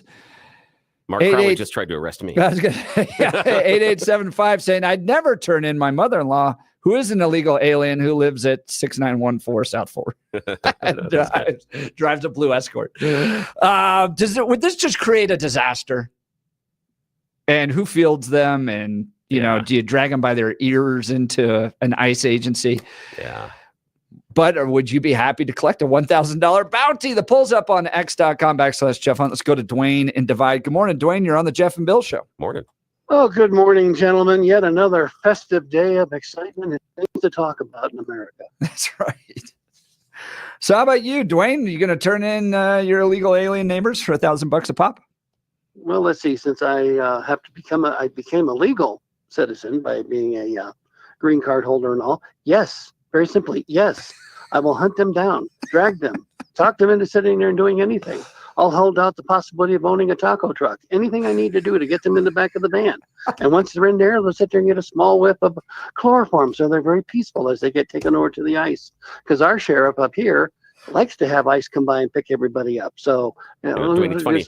It's funny you're talking about that, Dwayne. Yes, it's funny you're talking about that because Mark Crowley, when he was trying to arrest me for being an illegal alien a minute ago, said that all he would do is he would head down to the local Home Depot and put up a sign that said, you know, jobs, and put them on the back of the truck and just drive him down and say, I caught him. Yeah. Oh, yeah. Dwayne, I mean, you know, stick around real quick. We got to get to a break. I want to continue this conversation. You're listening to the Jeff and Bill Show. We are Denver's talk leader, News Talk 710 KNUS.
back to the Jeff and Bill show. Would you turn in an illegal alien for a $1,000 bounty? Well, there's a Missouri state lawmaker who wants to do that. He's introduced a bill to give $1,000 to anyone who turns in illegal migrants. This isn't just bounty hunters. This would allow local citizens to serve as bounty hunters for the purpose of finding and detaining illegal aliens in the state. I put a poll up on my X account, x.com/Jeff Hunt right now. 30 votes, 93% saying yes. Others saying I'll do it for free.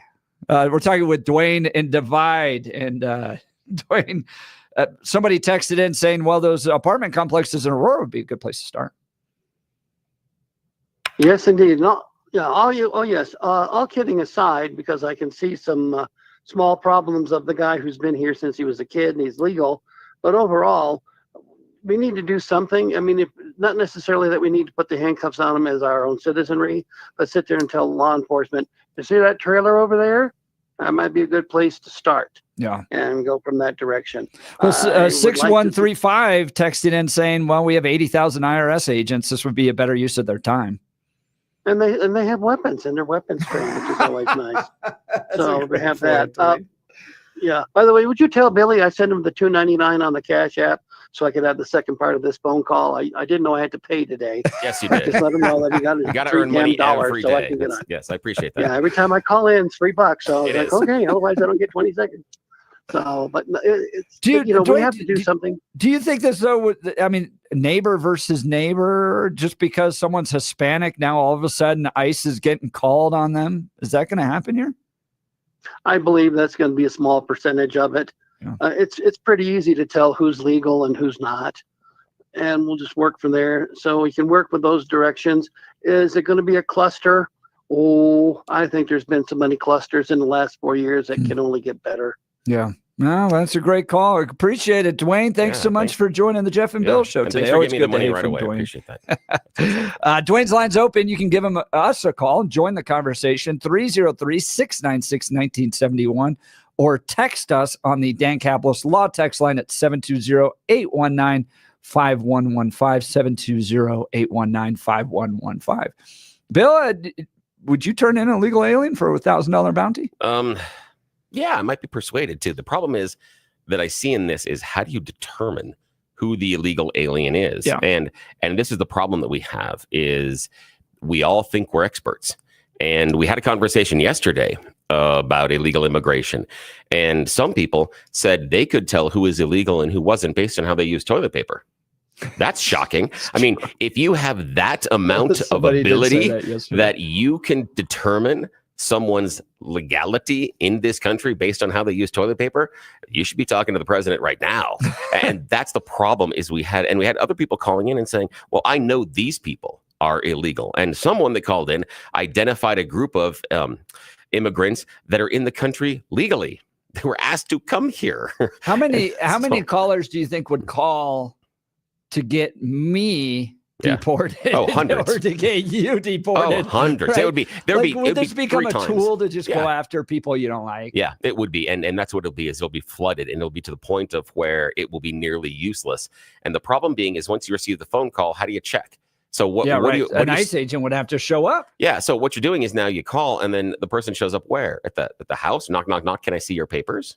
Yeah. That's what we're ending. That's where we're going with this one. It's a really weird idea. Now, there is a portion of it where they will license bounty hunters and other security agents in order to do it. And that intrigues me. Because they have some other rules. The bounty hunter involved in what they do. But an average citizen, it's a nightmare. Daniel texted in saying, I'm Mexican. I'd do it. And I'd be rich. Yeah. But what if someone keeps calling about you, Daniel? Every day you got to answer the door because they keep calling about you. Would you turn in an illegal immigrant for a $1,000 bounty? A Missouri lawmaker wants to make that legal in Missouri. We'll continue the conversation. You're listening to the Jeff and Bill Show. We are Denver's talk leader, News Talk 710 KNUS.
It is 8 a.m. in the Mile High City. Good morning, Denver, Colorado. You've tuned into the Jeff and Bill Show, News Talk 710 KNUS. Well, we've debated just about everything today, and we're going to continue this conversation. We've talked school shootings. We've talked lesbians in the WNBA. We've talked Caitlin Clark. We've talked whether or not now you want to accept a $1,000 bounty to turn in an illegal immigrant. And the messages on this one are off the chain. I've got a poll at x.com/Jeff Hunt. Would you turn in an illegal alien for a $1,000 bounty? We're at nearly 100 votes now. Yes, 96.7%. And the message is, heck, I'd do it for free. $1,000, too generous. I'd do it for $5 of Chick-fil-A coupons. I'd do it for free, $50 and I'm in. Hey, I'd even buy a 15-passenger van and deliver illegals to Tom Homan's tent city myself for $1,000 a head. So what do you think? We'll get to the phone lines on this. Would this just create a disaster of neighbor versus neighbor? ICE having to keep up with all these phone calls now coming in. Could you see violence or people with brown skin going to get stopped just because and asked for their papers by random citizens on the street? We raised this because a Missouri lawmakers introduced a law in Missouri that would essentially allow anybody, any citizen, to turn in an illegal immigrant for $1,000 bounty. So we'd love to hear from you. Give us a call. Phone line 303-696-1971, 303-696-1971, or text us on the Dan Capitalist Law text line at 720-819-5115. Those text messages come right into the studio here, 720-819-5115. Let's check in on news and comment with Blake Olson. Good morning, Blake. Hey, good morning, Jeff and Billy. 29 and cloudy in Denver, expecting a high of 52 today. The 7-10 5-day forecast coming up. Our top story. We'll soon unleash American energy, and this will be done at levels not seen before, issuing quick approvals for pipelines, drilling, and other infrastructure. It'll be clean energy, and we'll bring in the price of electricity, and we're going to bring it down fast. We're also going to Great news for Coloradans and citizens in the Great American West. DJT with a pretty entertaining press conference on Monday. Let's go. Energy. To create clean coal. Clean coal is something that has really taken over. We have coal that will last for over 1,000 years. We have so much coal. And with a process, it becomes clean coal. It's very powerful energy, unlike wind. It's very, very powerful. And we're going to be doing a lot of clean coal for the people of West Virginia and others, Wyoming, so many states. We have great states. DJT says he will look at possibly pardoning embattled New York City Mayor Eric Adams. Adams is facing federal fraud and corruption charges. The president-elect went on to say he wasn't familiar with the specifics regarding Adams's charges. A motive in yesterday's Madison, Wisconsin school shooting is still being determined by police. A 15-year-old girl killed a teacher and a student and injured 6 others at Abundant Life Christian School before police say she turned the gun on herself. 2 people remain in critical condition with what are said to be life-threatening injuries. A classified briefing on the recent drone activity in the Northeast is set to be held today for members of the House Intelligence Committee. Reps from the FBI, CIA, and National Intelligence Agency will be in attendance. Meanwhile, New Jersey Congressman Josh Gottheimer, a Democrat, is calling for a new drone air traffic control system to track drones when flying over critical infrastructure.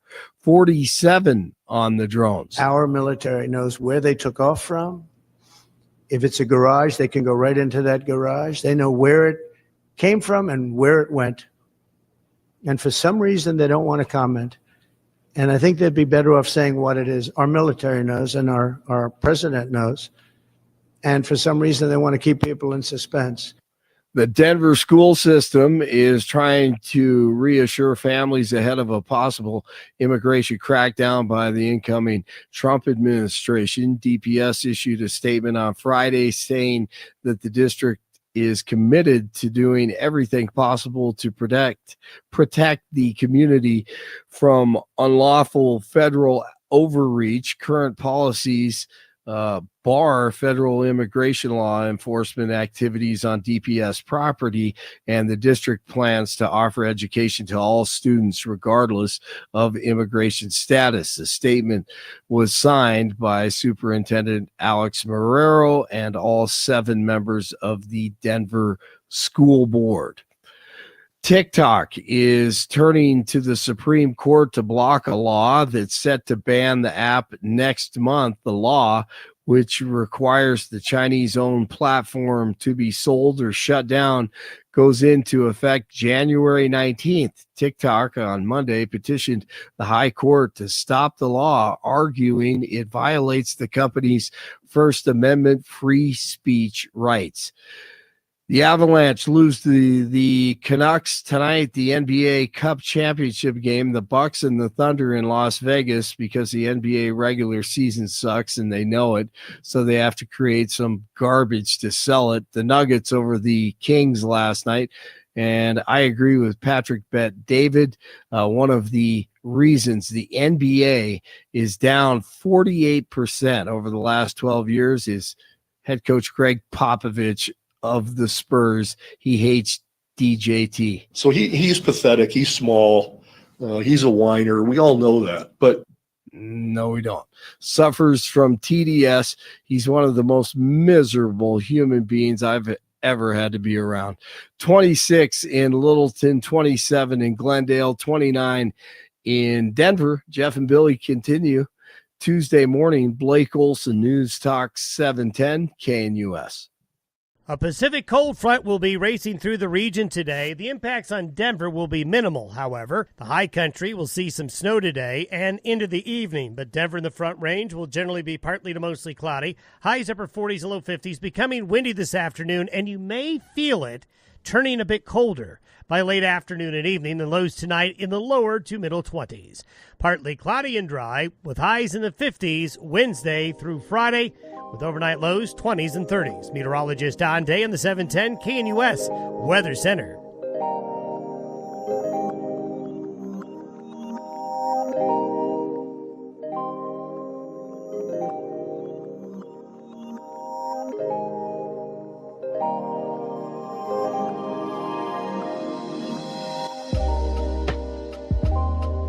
Welcome to the Jeff and Bill Show, firing up the conversations that everybody's thinking in their minds, but too dangerous to have on the radio. Definitely not happening on any other station. Yeah, we're not. You're just going to get a monologue.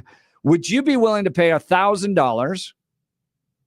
Sorry. Would you be willing to get paid $1,000 to turn in a legal immigrant? And would this just unleash a whole bunch of problems? Suzanne texting in saying, well, this just sounds like Nazi Germany. Others going, is this a one-time payment or is it recurring? I think it's $1,000 per illegal immigrant. At least that's what the Missouri law is bringing up. And if this happens in Missouri, well, the illegal immigrant's just going to leave. Maybe that's the point. Let's go to the phone line. Spencer, good morning. You're on the Jeff and Bill Show. Morning. Hey, good morning, guys. I got a lot going on inside my head. I'm struggling to put it into words, so bear with me. Billy, over the last few weeks, I've listened to you kind of lay out the problems with mass deportation. And I can't help but feel like the left was either fully aware that these problems would occur and still continued on their same pathway of anti-deportation, which makes them pure evil, or else they didn't realize these would be problems, which makes them stupid. Is that a fair assessment? I'm not sure. Tell me what problems you're talking about. Are you talking about problems with having illegals in the country or problems with the deportation? Like your questions of how is this going to happen? How are we going to do this? The cost alone, the tearing up of families, pitting Americans against Americans, Americans against illegal immigrants, legal immigrants against illegal immigrants. They either knew that these problems, we would face it, which makes them pure evil, or they didn't know, and that makes them pure stupid. Is that a fair assessment? No, I don't believe it's a fair assessment. And the reason why is I'll use it this way to help explain. Would it be a fair assessment for me to say the people that voted for Donald Trump and talk about getting all the illegals out, the people that voted in Jeff's poll yesterday, where 60% of them said they wanted all 20 million illegal immigrants deported out of the country, are they evil for not understanding the process, or are they stupid for not understanding the process about how difficult that would be to accomplish in the first place? So the lack of understanding of the problem, I don't think, is necessarily dispositive of what's going on either side. I think that the liberals did not accurately, did not ask enough questions and point out some of the problems with the promises of Donald Trump and how to deport all the illegals. I also think that I think both sides, and more in the liberals lately, but I think both the liberals and the conservatives want to keep the immigration system broken for a couple of reasons. One being cheap labor, the other one being for a cudgel to use for politicking. I really don't at the core think that either party wants to have a solution because they can get votes off of it. That's kind of my perspective. Well, listen, I've heard a few on the left say the quiet part out loud. If we don't allow, or if we get rid of illegal immigrants, who's going to scrub our toilets? Who's going to pick our food? Yeah. So, I mean, that is absolutely telling. I've never heard a conservative say that, and correct me if I'm wrong. But that kind of mentality towards illegal immigration, cheap labor, that's evil. That's taking it. That's no different than me going to Home Depot and picking up all the illegal immigrants and having them work all day long just to have ICE meet them at the end of the day so I don't have to pay them. Well, do you think the farmers that are employing the illegal migrants and immigrants to pick the crops and the people that are employing them in hotels and stuff, are they evil? Yes. So yes. The employers are evil. They're taking advantage of a horrible situation so that they either can stay in business or make more money. That is evil. You're taking advantage of a horrible situation for your own gain. I'm not certain I would go as far as evil, but I understand the idea, and I agree with you on the idea of taking advantage of your own situation. Now, the other part, though, is that some of those voters I just outlined, like big corporate hotel owners and also farmers, they broke for Trump. So that's not necessarily the liberals that are out there trying to reap all of the benefits from illegal immigration. There's a horse apiece on those, and that's why I feel that neither party really wants to solve the problem, because both parties derive benefits from it. Well, it seems to me like Donald Trump wants to solve the problem. Does he? And I've heard you belittle his efforts. If you're in a sinking boat, do you bail water first or do you plug the leak? I think what you do is, if there is someone that is in charge, that's the captain, like Donald Trump, they need to tell you what you're going to do in order to keep the ship from sinking. And so far, we don't have any instructions from him. We don't know if we're all supposed to put on life vests and jump off the boat. We don't know if we're supposed to grab buckets. We don't know if we're supposed to run over to the hole and start plugging it. We don't know, and that's why I keep asking the question. He was trying to plug the leak. He was trying to secure the southern border, which is the main point of entry. I disagree. And now we see that, Biden is selling off all the excess materials in a fire sale just to have us spend more money when DJT gets into office to buy those materials again to continue building the wall. Yeah, but we shouldn't be buying them. But Spencer, to be fair, we shouldn't be buying them in the first place because we were promised that Mexico is paying for the wall. And I am going to continue to bang that drum because we had people chanting that during his campaign, and that was the promise. I'm not going to, just for the conversation, let him loose on that one. And I know there's going to be a lot of mental gymnastics to make sure that people acquiesce and say that, oh, but I think it's done this way and this way. No, he said, build wall, Mexico pay, full stop. And that's not happening. I understand, and I believe it is underhanded what Biden's doing, but I don't necessarily have that much empathy or sympathy for it because we were sold a bill of goods, free wall. We didn't get free wall. Free wall. We were told free wall. And Bill, you're ignoring all of the trade, all of the tariffs that came in that relationship with Mexico, and the fact that Mexico themselves paid for that remain in Mexico. They used their own troops. They partnered with the United States to stop illegal immigration from taking place. But because Mexico didn't send a big check up here, you're going, they didn't pay for the wall. Because that was the promise of Donald Trump. That was the explicit. Yes, it was. That was the explicit thing that Donald Trump said. He never talked anything about having Mexico reimburse us by building camps and holding people across the border. He never talked anything about tariffs being a problem as far as paying for any sort of illegal immigration. He said free wall, and I'm going to hold him to that. Free wall. People chanted it at the rallies. It's a free wall. We don't get no free wall. Sounds like a rap line. We don't get no free wall. Sorry, Spencer, continue. I know you probably got to let me go, but no, keep going. We got a second. Instead of having Americans collect $1,000 bounty for turning in illegal immigrants, which, I mean, we're looking for any and every solution we possibly can.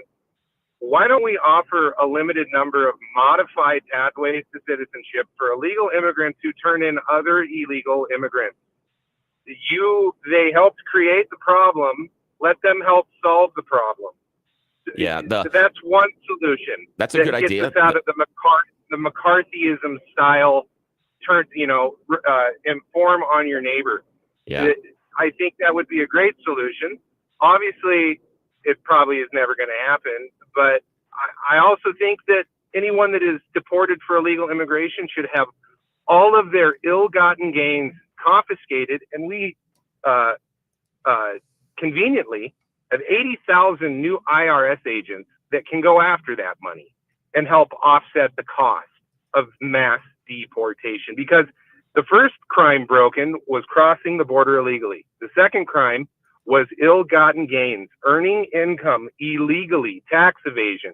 And a lot of these illegal immigrants come here to take advantage of this country that we have all contributed in building, to send that money through Western Union back to where they wish they could be. In my opinion, some of it, Spencer, I don't feel they like send, they want to come here to be American. They do send some of it home, but they do have to buy things and pay for things here.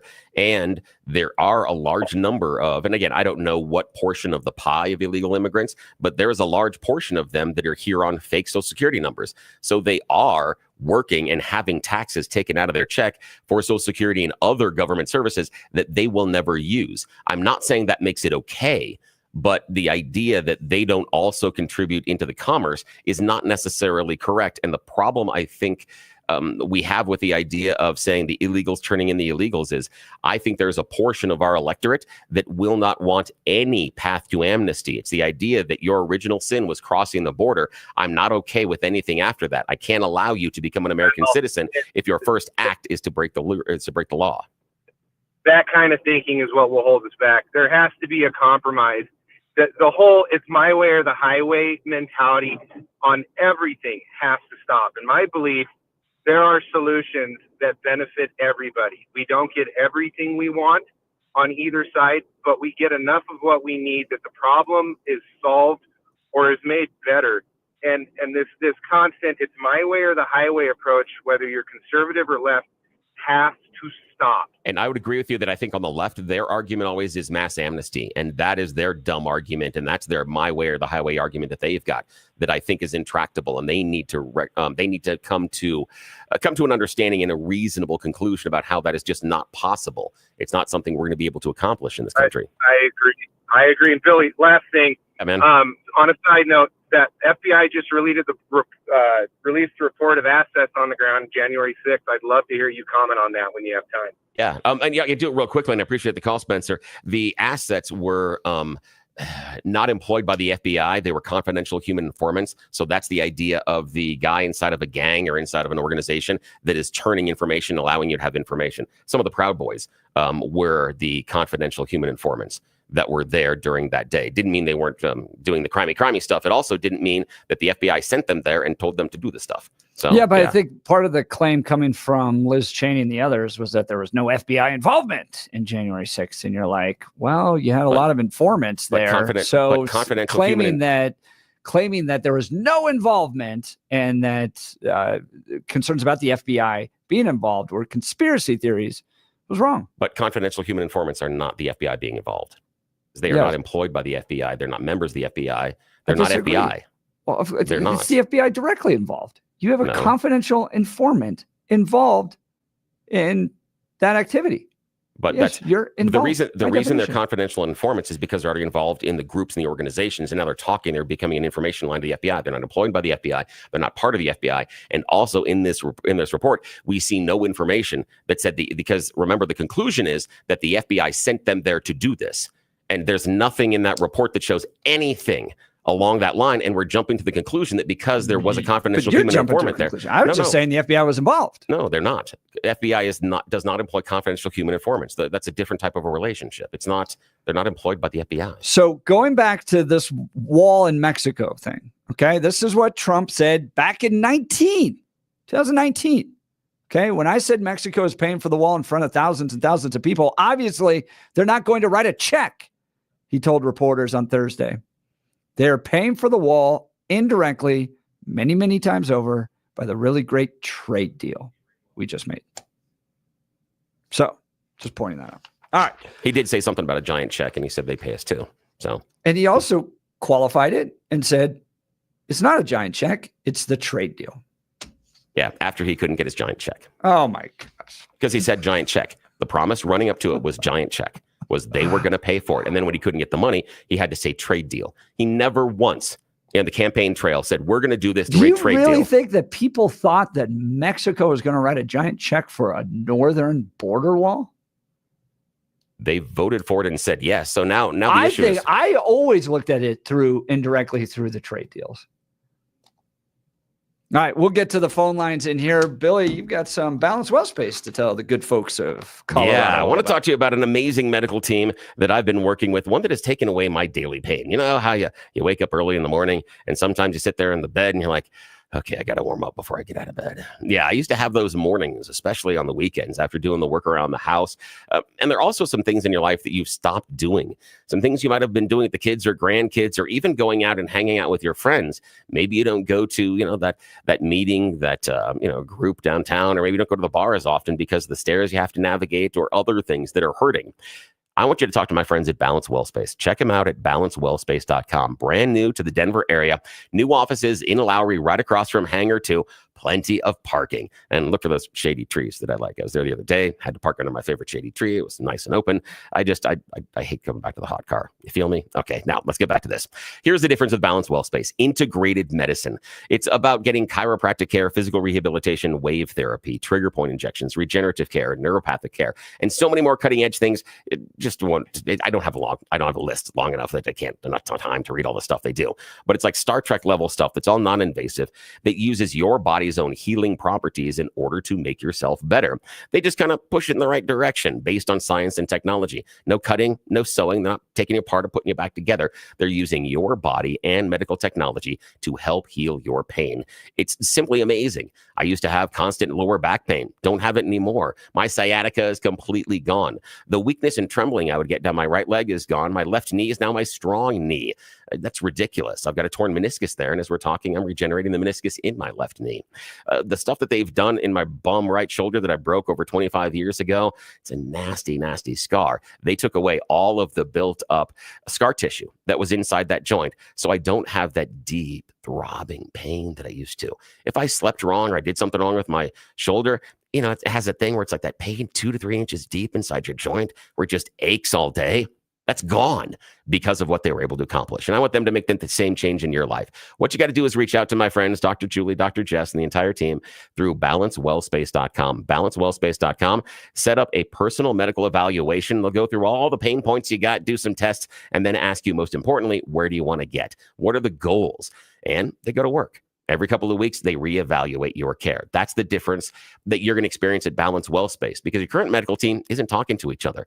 They don't every couple of weeks get on a conference call and see what your care is like and make sure they're all rowing in the same direction. But Balanced Well Space meets in a single room and talks about you every few weeks. to make sure you're getting to your goals. It's different, and I want you to experience that difference, just like I have. Check them out, balancewellspace.com, balancewellspace.com. Experience the same change in your life that I have, courtesy of their great care. balancewellspace.com. And when you reach out, tell me you heard about them here on the Jeff and Bill Show, because we sure do appreciate it. They're great people. That's great to hear, Bill. We'll continue. Phone lines are filling up. We do got an open one. Give us a call, 303-696-1971.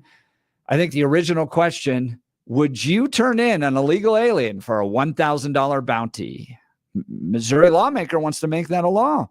We'll continue the conversation. You're listening to the Jeff and Bill Show. Denver's talk leader, News Talk 710 KNUS. At this hour, I'm Christina Aguayo in Dallas, and here are your top stories. People who have become obsessed with the alleged United Healthcare CEO killer, Luigi Mangione, are now tattooing his face on their bodies. Multiple accounts on social media have started posting pictures of their new ink, showing off tats honoring the 26-year-old murder suspect. This not even 2 weeks after Mangione allegedly shot and killed 50-year-old Brian Thompson in Manhattan. Some of the images feature pics from surveillance cameras that circulated before his arrest of the hooded gunman. His image inside of a heart alongside the phrase, quote, "I heart my boyfriend." Others pay tribute to the message left on bullets at the scene of the crime: deny, defend, depose. President Donald Trump saying the people that are idolizing this alleged killer are suffering from a sickness. I think it's really terrible that some people seem to admire him, like him. And I was happy to see that it wasn't specific to this gentleman that was killed. It's just an overall sickness as opposed to a specific sickness. That was a terrible thing. It was cold-blooded, just a cold-blooded, horrible killing. And how people can like this guy is... that's a sickness, actually. That's really very bad. That's what you need to know at this hour. In Dallas, Christina Aguayo, Salem News Channel.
to the Jeff and Bill Show. We're talking bounties.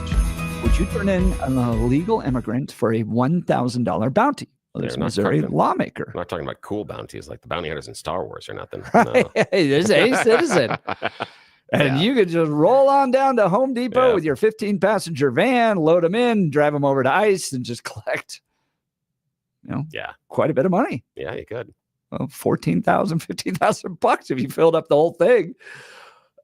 So is this gonna create a big problem where people with brown skin are just gonna be stopped on the sidewalk? Show me your papers, or I'm gonna turn you into the ICE. Or is this going to empower local citizens with mass deportations that the American people want to take place? Let's go to the phone lines. Ron, you're on the Jeff and Bill Show. Good morning. Good morning, gentlemen. Hey, I think the whole subject seems to be centered around accountability. You now want me to turn in somebody for $1,000. How come ICE isn't given the tools to do the job they should be doing? Be accountable. Jeff, last week you said the numbers are down for the Republican Party because of the independent and unaffiliated voters. Yeah. Where's the accountability for Republicans have been off the mark for a while? How come our government, I'll start I with was putting the accountability with the unaffiliated because they're the ones voting in big numbers to put Democrats into office. Well, 40 years ago, I was asked when I registered to vote, am I going to be a Democrat or a Republican? I said, what are my other options? I didn't like the idea of having to fit in that box. Yeah. So I've always been an independent voter. Now, and so I'm putting the accountability with you guys. Well, the Democrats aren't being accountable. You mentioned in the last week, we need to make the government more accountable. Yes. How? Make the government accountable by saying, this year we want you to cut the budget by 10%. Everybody all the way across the board gets the budget cut 10%. I like that idea. It starts with the leadership. The mayor, the governor says, I'll cut my salary by 10%. I'll cut my staff by 10% so I can show the people we're being accountable. We're not being accountable. The city and county of Denver passed an ordinance here in the last month that says it's illegal to sell flavored vape to teenagers. Yeah, it happened last night. Go back to the book of laws, the rule of laws that says you're not allowed to sell them any tobacco until they're 18. Well, they actually yesterday, Ron, they banned all flavored tobacco, period, from the city of Denver. So even if you're over the age of 18 or 20 or 40, you can't buy it anymore in Denver. But we're not being accountable. We're passing it on to somebody else. Yeah. Don't sell tobacco of any kind to 18 and under. Ron, do you think punish everybody else? Do you think that the state would be empowering individuals? I mean, I know ICE wants to do a lot, especially under Tom Homan, to address illegal immigration. But do you think that they would be empowering accountability? If your neighbor's an illegal immigrant, it's your job to turn him in. Jeff, why are you holding me accountable to rat out my neighbor when the government's not even being accountable? Maybe they just don't have the resources. Exactly. Because of why? There's no accountability. Okay. The governor stepped in all over the legal system when he forgave that guy or reduced the guy's sentence for driving a semi. Yeah. Remember that? Caused great grief, but no accountability. But why is the accountability only on the government, Ron? Why isn't it on the citizens? We're a government of the people, by the people, and for the people. So shouldn't the people be holding each other accountable? Why do I have to wait for an elected official to do it? Because we haven't been able to hold our government officials accountable. They've run rampant. Yeah. For example, our government said we're going to do a late fee for $25 a month for 4 months if you don't renew your tags on time. That money was going to go to pave the roads, road improvement. What happened to that? I don't know where the governor drives, but on the highway I'm on, it's full of potholes. Yeah, no, but you're guess right. what? You still see people on that highway driving with tags that are 24, 48 months fired. There's From no like accountability. 2016. Yeah, no, Yeah. Ron, I appreciate the call. And look, I agree with you that our elected officials should be held accountable, but I also think that we, the people, could hold each other accountable. And I wonder if the bounty is an effort to do that. All right, I want to talk to you about my friends over at Advanced Hair Restoration. Let's talk about your hair. If you're losing it and desire to have it back, then Advanced Hair Restoration has the easiest guaranteed solution. Their simple one-day treatment offers life-changing results. I've seen it with my own eyes. Guys, it's not magic, but close to it. They put hair where you need it the most, and bam, it grows. It's actually science. Advanced Hair has it all. Top-rated Dr. Tanya Pauls, modern technology, and best of all, you get your very own natural hair that begins regrowing the very next day. Advanced Hair even guarantees it to grow for life. So schedule your free consultation now at 720-459-HAIR, 720-459-HAIR. If you qualify, you get $250 off and 250 free hair grafts. Advanced Hair is the winner of Westward's Best of Denver and has changed the lives of tens of thousands of people. I've had my family members get their hair done, and it changed everything about them. Every relationship in their life improved because it brought back a youthfulness and an energy. Their work improved, family life improved, dating improved, all that just by getting their hair done. Advanced Hair. Don't wait. Check out the before and afters online at advancedhair.com. That's 720-459-HAIR or advancedhair.com. All right. Speaking of accountability, Wall Street Journal out with this. As the Supreme Court ponders whether Tennessee may ban transgender treatments for adolescents, it's worth reading a medical negligence lawsuit that was filed in California last week, a day after the justice's oral arguments. Clementine Bren, now a 20-year-old UCLA student, alleges that she was fast-tracked to puberty blockers at the age of 12, male hormones at 13, and a double mastectomy at 14. Around the age of 11 or 12, likely due, at least in part, to the sexual abuse she experienced as a young child, Clementine began struggling with the thought of developing into a woman and began to believe that life would be easier if she were a boy, the lawsuit says. Her parents decided to take Clementine to the experts, which led them to the Center for Trans Youth Health Development at the Children's Hospital of Los Angeles. At first consultation, at the first one, the complaint says the doctor immediately and unquestioningly affirmed Clementine as transgender, recommending surgical implantation of puberty blockers. Ms. Breen alleges misrepresentations were used to convince Clementine's parents to agree, including statements like puberty blockers are completely reversible and that Clementine would commit suicide if she did not begin taking testosterone. As a result, they are now suing her physicians and the institutions in state court. Hospitals declined to comment.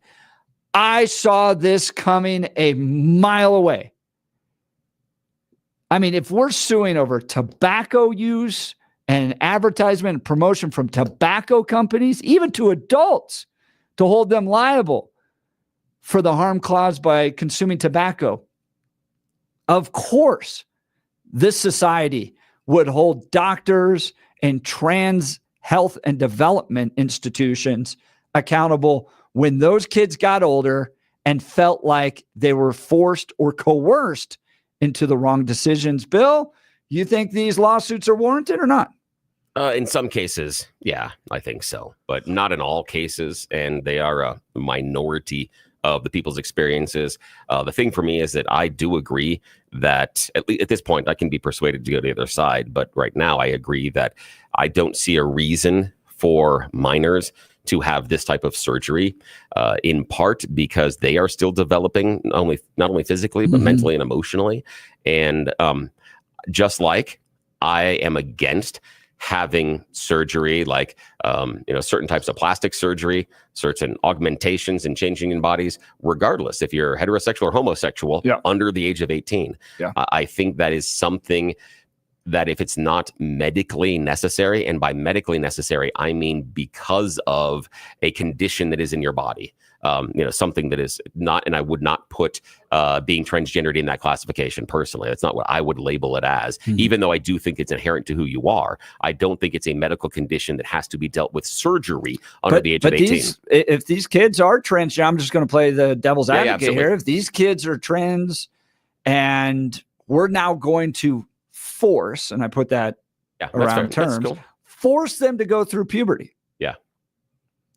And it's going to change their bodies permanently. Yeah. Resulting in having to get surgery later in life. Shouldn't we just give them puberty blockers right now? Yeah. The thing is, the puberty blockers and stuff for me is a little bit different than the actual surgery, because when you talk about cutting and adding parts or taking stuff off, that's different. The puberty blockers, I want to have some constraints on them, and I would love to have more medical testing, because it seems like there have been some either misunderstanding or some wrong studies about what the puberty blockers can and can't do. And I think long-term effects of that should be explored. Here's the thing, that the core of it is, I think the solution is honestly fairly simple, but is so simple that it is difficult, because we as a society are not willing, ready, or able to do it. The simple answer is to accept them as who they are. Don't push them into having prescriptions and medication that will cut off puberty or change levels of estrogen or testosterone. That we accept them being transgender and stop telling them what bathrooms they can and can't use, and stop telling them they can't dress a certain way in public and I don't want to see you. If there was larger acceptance, I think there's less of a push to make sure I look like the gender that I need to present as, because if I don't, I'm not going to be accepted. And the example being that I push is the first transgender member of Congress that we have. And she's showing up. She's now part of this 500 plus governing body. And her coworkers, the first thing they do is make sure she can't use a particular bathroom. That's what was most important. To tell the first person that's a transgender lawmaker what bathroom is okay. How would you feel if you showed up at your place of employment? The very first thing they have to outline is what bathrooms you can and can't use. And they make a rule about it because of you and your workspace. You can't use this bathroom. How do you look at your coworkers? How do you feel about that group of people that you now have to work with? That's the reason. I don't think that these kids would be looking for these type of chemical and surgical changes if they were just allowed to be who they are. It's us. Yeah, I see it differently, as you can imagine. Welcome to the Jeff and Bill show, where we debate things left, right, and center. So on this, I think that there's been an entire scheme set up to make a lot of money off of confused kids. And we're seeing elements of doctors blowing whistles in places like Texas going, these kids shouldn't be getting the surgeries. They shouldn't be getting the medications, but there's a lot of money to be made. So these doctors are pushing them into it. I think, too, that there's a lot of evidence that kids outgrow this as they get older, gender dysphoria. And so to do both hormone and surgery amounts to child abuse, in my opinion, on both the parents and the doctors that are doing this. And I am glad that some of these folks that are getting older, looking back at what they were pushed into either by their parents or these doctors or both, as a form of child abuse, are suing in order to try to prevent this from happening to kids in the future. So I think there's an entire scheme made up to make money here. It's awful. It needs to be confronted. I'm glad these detransitioners later in life are doing it. I think they're heroes. And if you're a doctor participating in this, you better get ready, because it's coming down the pike for you. And there's going to be plenty of lawsuits, and you deserve it. That's where I stand on this. But we'd love to hear from folks. Give us a call. Should these doctors be sued? Are they doing good work trying to help these kids transition to be their, quote, true, authentic selves? Or are they just child abusers profiting off of confused kids, and they deserve to be sued into the ground? Phone lines are open, 303-696-1971, 303-696-1971, or text us on the Dan Caplis Law text line 720-820. 720-819-5115. 720-819-5115. You're listening to The Jeff and Bill Show. We are Denver's talk leader, News Talk US.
Welcome back to the Jeff and Bill Show. Wall Street Journal over the weekend.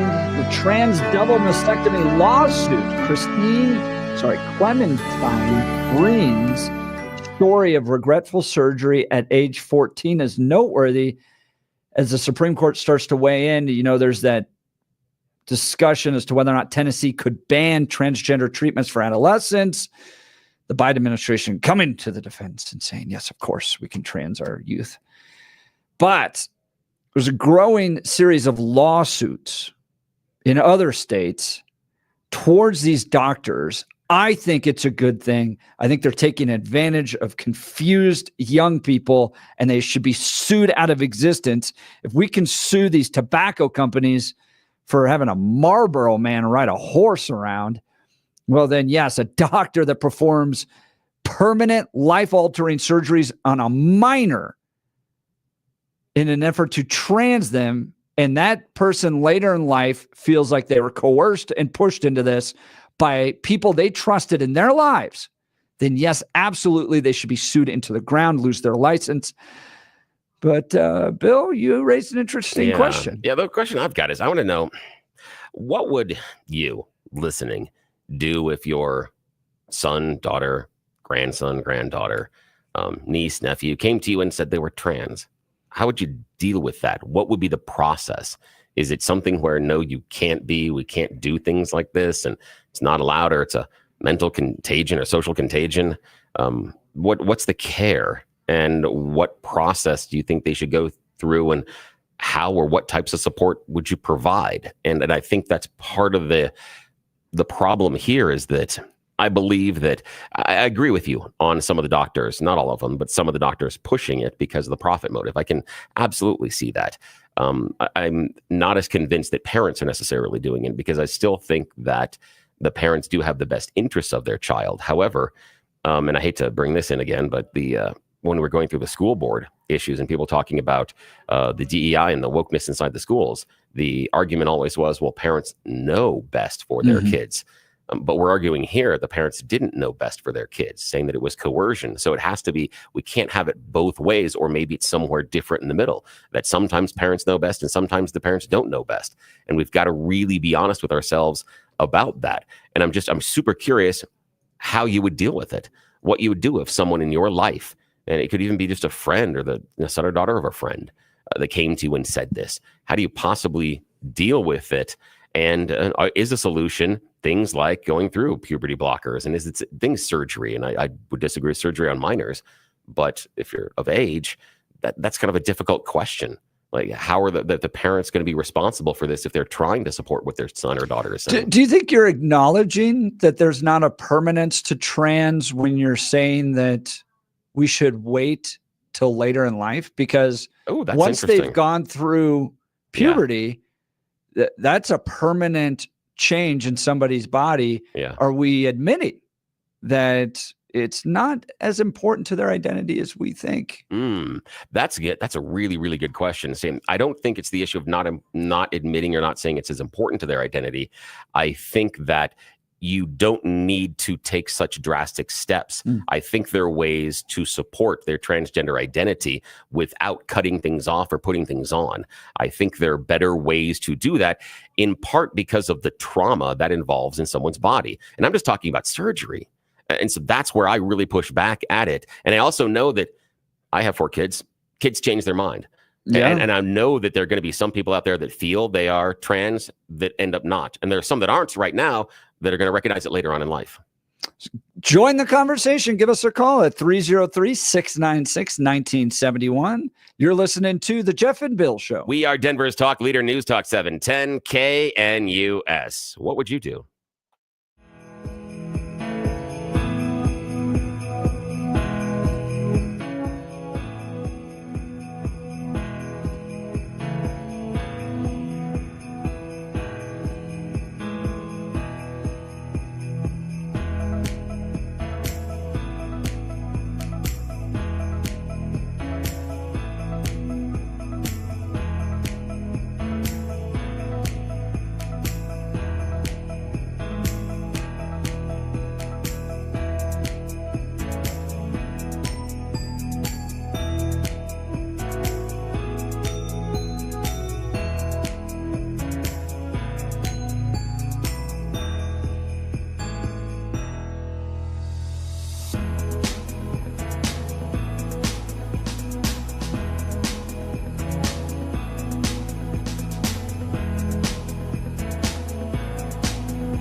It is 9 a.m. in the Mile High City. Good morning, Denver, Colorado. You've tuned into the Jeff and Bill Show. News Talk 710 KNUS. I'm your co-host, Jeff Hunt, along with Bill Thorpe, bringing you the freshest insights, hottest takes from the right, left, and center. Congratulations. You're heading to work in the greatest country in history. Let's get it started. We got a whole hour planned for you of engaging discussions, critical analysis, but most importantly, your phone calls and texts, because this is where Denver's voice is heard loud and clear. So grab a cup of coffee, Denver. Let's dive into the issues that matter most to you right here, right now. Coming up in just a minute, Mark Hillman. You know the name, former state treasurer, former president of the Senate Majority Leader, top Republican down at the Senate for years, has got a new article out, really good one about this ain't your father's Colorado anymore. If you're 40 or older, today's Colorado is very different politically than the state you grew up in, assuming you grew up here. He's going to give us some insight into what has happened to Colorado and what we could do to turn it back around. Yeah, it's not so going to cool. win this conversation. Yeah. So it is. It's one of those that anybody's a longtime resident, even if you've only been here for like 25, 30 years, even 2 decades, you've seen things change. Now, what is, some of the causation of that? What are some of the results of that? And we're going to talk about the who, what, when, where, why, and how with Mark Hillman. This is going to be cool. Absolutely. Mark's always, and plus he's a farmer, man. And I just love it when farmers, they provide some good wisdom. Yes, they do. So Mark will be joining us. Here's an interesting news story breaking about Aurora, Colorado. Adam, producer, just sent it to us. This happened really early this morning. Aurora, Colorado police detained 14 in connection with armed home invasion and kidnapping. Home invasion occurred at the Edge at Lowry Apartments, where viral video showed gang members earlier this year. Police in Aurora, Colorado say they have detained 14 people following an armed home invasion at a local apartment complex just before 2:30 a.m. on Tuesday. That's about the time Bill and I get up. Yes, close to. Police were called to the Edge at Lowry Apartments in the 1200 block of Dallas for, quote, a report of an armed home invasion involving stabbing and kidnapping. Wow. A press release from Aurora Police said, Fox News reporting, according to the police, a preliminary investigation showed that several suspects entered an apartment where 2 people were inside. Police say the suspects took the victims to another apartment at the same location where the victims were threatened and bound. Wow. One of the victims, a man, sustained a stab wound but he's expected to survive. Some point, authorities said the suspects released the victims, who then ran and called 911. Oof. The Edge at a Lowry Apartments is the location of the viral video from late summer of armed TDA members concerned about code violations. Oh, no, sorry. In the stairwell and hallways. That was good. Nicely done. Other news agencies reporting that there was no TDA gang violence, just code violations. Yeah, and just those are people that wear sport coats. We don't do that. As of Tuesday morning, police have not confirmed any connections between the home invasion and TDA. Just at that's important. Just at the same apartment complex. But it's important we don't jump to conclusions that they're necessarily TDA gang members. Obviously there's something illegal involved here.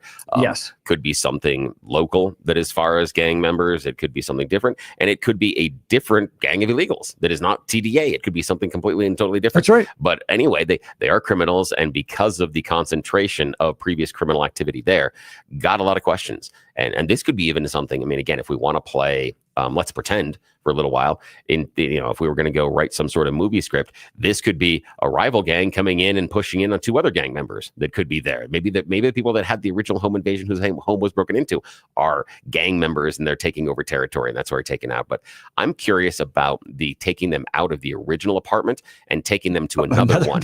Yeah, I think that's interesting because it means the large group of people that were there to do the home invasion do have a base of operations or an open apartment they can get to inside the complex. So there is going to be some strings we can pull to figure out who they are, why they're there. And again, they had somewhere to take them inside the apartment complex. That for me is the most interesting part and probably going to tell us the most about who, when, where, why, and why this happened stuff. Yeah, this is going to be crazy. We'll follow this. Dog the Bounty Hunter would be a good one to send in there for those bounties. I would agree. The thing is, citizens, normal citizens, should not be going after the 14 if they're here illegally. We don't know, but part of the conversation we were having earlier is there's a Missouri lawmaker who wants $1,000 per illegal immigrant bounty. Yeah, he does, and there's a part of the law in which he wants to almost like deputize bounty hunters and security officers in order to go after them. And for me, I could get there on that one because there would be dough, some big bad dough. There's some things about the process they have to go through and the legalities of what they do. And I know they break rules and stuff sometime, but they're held to a little bit of a different standard than just you or I. Yeah. So I can maybe get there on that one where the individual. It's a nightmare. Did you ever watch bounty hunter shows? I watched some of them. Yeah. I got into it. Oh yeah. And what was hilarious is eventually, you run out of the people that are really trying to escape. Yeah. And you just go after the people who didn't even know they had a warrant. Yeah, and you're just showing up somewhere and they're like, what? They're having like a picnic. Yeah. You're like, pardon me. Get out. You know, all that stuff, chasing after them. And they're like, I was just out for a stroll. Exactly. And that's boring TV because, you know, it all started with the cops genre and that TV show. And if they just showed up and the guy's sitting there like, what? Oh, okay. That's not a fun show. You know, it's when they were running away in their underwear. That's when the show is fun. Well, speaking of running away on the road, we'll continue to track the 14 detained in connection with armed home invasion at the edge of the Lowry Apartments. Breaking news happened very early this morning. Does Colorado continue to have an illegal immigration problem, even with the world's attention? Is Aurora still dealing with all these problems? And you put that at the feet of Mike Kaufman, Jared Polis, the rest of them. We'll get into that and more. And coming up here in just a second, Mark Hillman's going to join us on This Ain't Your Father's Colorado Anymore. But first, news and comment with Blake Olson. Good morning, Blake. Hey, good morning, Jeff and Billy. Thank you for that. 34 and cloudy in Denver, expecting a high of 52 today. The 7-10 5-day forecast coming up. Our top story, the Senate has passed the Stop Institutional Child Abuse Act. The bill, which will now move to the House, establishes oversight of the health and welfare of foster youth in treatment programs and residential placements. Paris Hilton has championed the bill and went to Capitol Hill this week to urge the House to quickly pass the bill. Madison, Wisconsin police say the family of Monday's school shooter is cooperating as they work to determine a motive. A 15-year-old girl killed a teacher and a student and injured 6 others at Abundant Life Christian School before police say she turned the gun on herself. A document posted online that may be connected to the shooter is being processed by police. How can we try to prevent this? Well, I agree with caller Brian on this one. There's a metal detector and a security guard standing there waiting for you with one entry point. You can't sneak in around the courthouse and go in a back door and take out a judge and one of your enemies who's up for trial. So we can protect, congressmen. We can protect those people simply with a metal detector. How about students in schools? I agree, Brian. The White House says there is no national security threat from recent drone sightings in the Northeast. White House National No Security Council spokesman John Kirby said the rash of drone sightings is due to drones that are legally and lawfully in the air. DJT. Our military knows where they took off from. If it's a garage, they can go right into that garage. They know where it came from and where it went. And for some reason, they don't want to comment. And I think they'd be better off saying what it is. Our military knows and our president knows. And for some reason, they want to keep people in suspense. I can't imagine it's the enemy, because if it was the enemy, they'd blast it out. Even if they were late, they'd blast it. Something strange is going on. For some reason, they don't want to tell the people, and they should, because the people are really, they happen to be over Bedminster. They're very That's close his to golf Bedminster. course. I think maybe I won't spend the weekend in Bedminster. I've decided to cancel my trip. Now, that was called an actual presidential press conference. We haven't seen one of those in about 4 years. 47 was outstanding. Trump also said that he may step in and stop Congress's potential ban on TikTok. He said TikTok may be a big reason why he won the youth vote in the election. Under federal law, TikTok must cut ties with its Chinese parent company by mid-January or be banned in the United States. Trump is also suing that Iowa pollster. The lawsuit filed on Monday night in Polk County, Iowa, names Ann Seltzer, our favorite, and her polling firm in the lawsuit, the Des Moines Register, and Gannett, the newspaper's parent company. Business will now be required. Blake, Yes. do you know what the lawsuit's on terms of? I don't. I just saw it come across right before I started talking, and it's the November 2nd poll, I believe. Yeah. Is I'm that just right? wondering what on what grounds? I think just let's see. Ann Seltzer polling from. I'm looking it up too here. Trump is suing over the November 2nd poll by Seltzer that showed Vice President Harris with a 3-point lead in Iowa. The lawsuit claims that the poll violated campaign finance. Yeah, intended to artificially help Democrats during the campaign. So if you're using, and we can't do this, even as a station here, I can't basically turn my platform into campaign promotion. We can discuss, we can talk, but this is not a vehicle by which to try to advance a particular candidate. So I think the lawsuit is that this newspaper was basically using this poll as an effort to help Democrats illegally, and therefore should be reported as a campaign contribution. I remember when she came out that day, and we had it on here, and you talked about it. I think Billy did too as well. But he's going after him. I love it. Business will now be required to display the full true price for hotels and event tickets. The FTC finalized a bipartisan rule today that bans hidden junk fees on those items. All right, Heisman Trophy winner Travis Hunter, CU's all-around athlete, defending his fiance's action over the weekend on social media. Stop this. Forget the clowns in the chat room, please, and keep your private life private. Here it is. You ain't never had no girl, so why y'all talking about me? Find something else to talk about. You talk about my girl. Go talk about your girl. Go find a girl. Go find a life. Stop worrying about what I got going on. I know what I got. I know my girl. My girl been with me for 5 years. Y'all are just not starting to talk about me and just not starting to be with me. Like, come on, man. Y'all go do something else with y'all life. Clickbait pages, y'all better stop. I'm telling y'all. It's something bad gonna happen to y'all. Y'all keep doing that. Y'all better stop that. I ain't playing. Y'all better stop. All the clickbaiting pages, y'all trying to make everything. Y'all want everything for clicks. Like, stop that. That's Travis, this is Dr. Phil. And here's the thing. You're going to be a millionaire. Don't worry about them people. All right, that wasn't Dr. Phil, shocker there, but I'm sure Dion's advising him not to do this.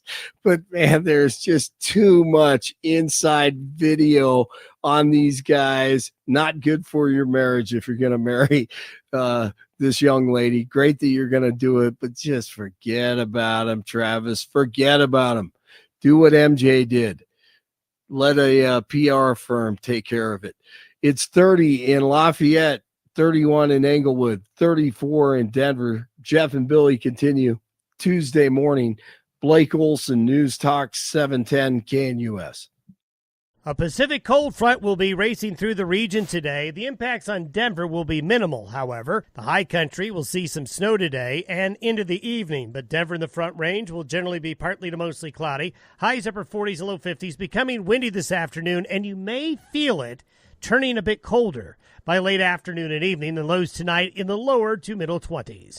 Partly cloudy and dry with highs in the 50s Wednesday through Friday, with overnight lows 20s and 30s. Meteorologist Don Day in the 710 KNUS Weather Center.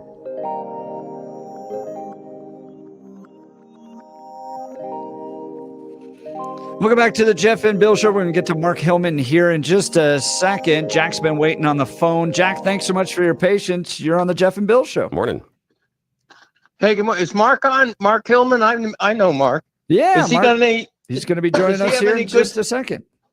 Does he have pheasants? Does he have good number? I've hunted pheasants on his father's and mother's farm for years. Tell him I'm ready to come up there. That's awesome. Well, he'll be joining us in a second. We'll ask him that question. Yeah. What's on your mind, Jack? I wish he'd get back in politics. I really, really like Mark very, very much, and he's kind of been removed from it.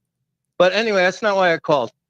What's this home invasion crap in Aurora? What's this all about? Let me tell you something. You break down send them to my house. You break down my door, you got one between the eyes.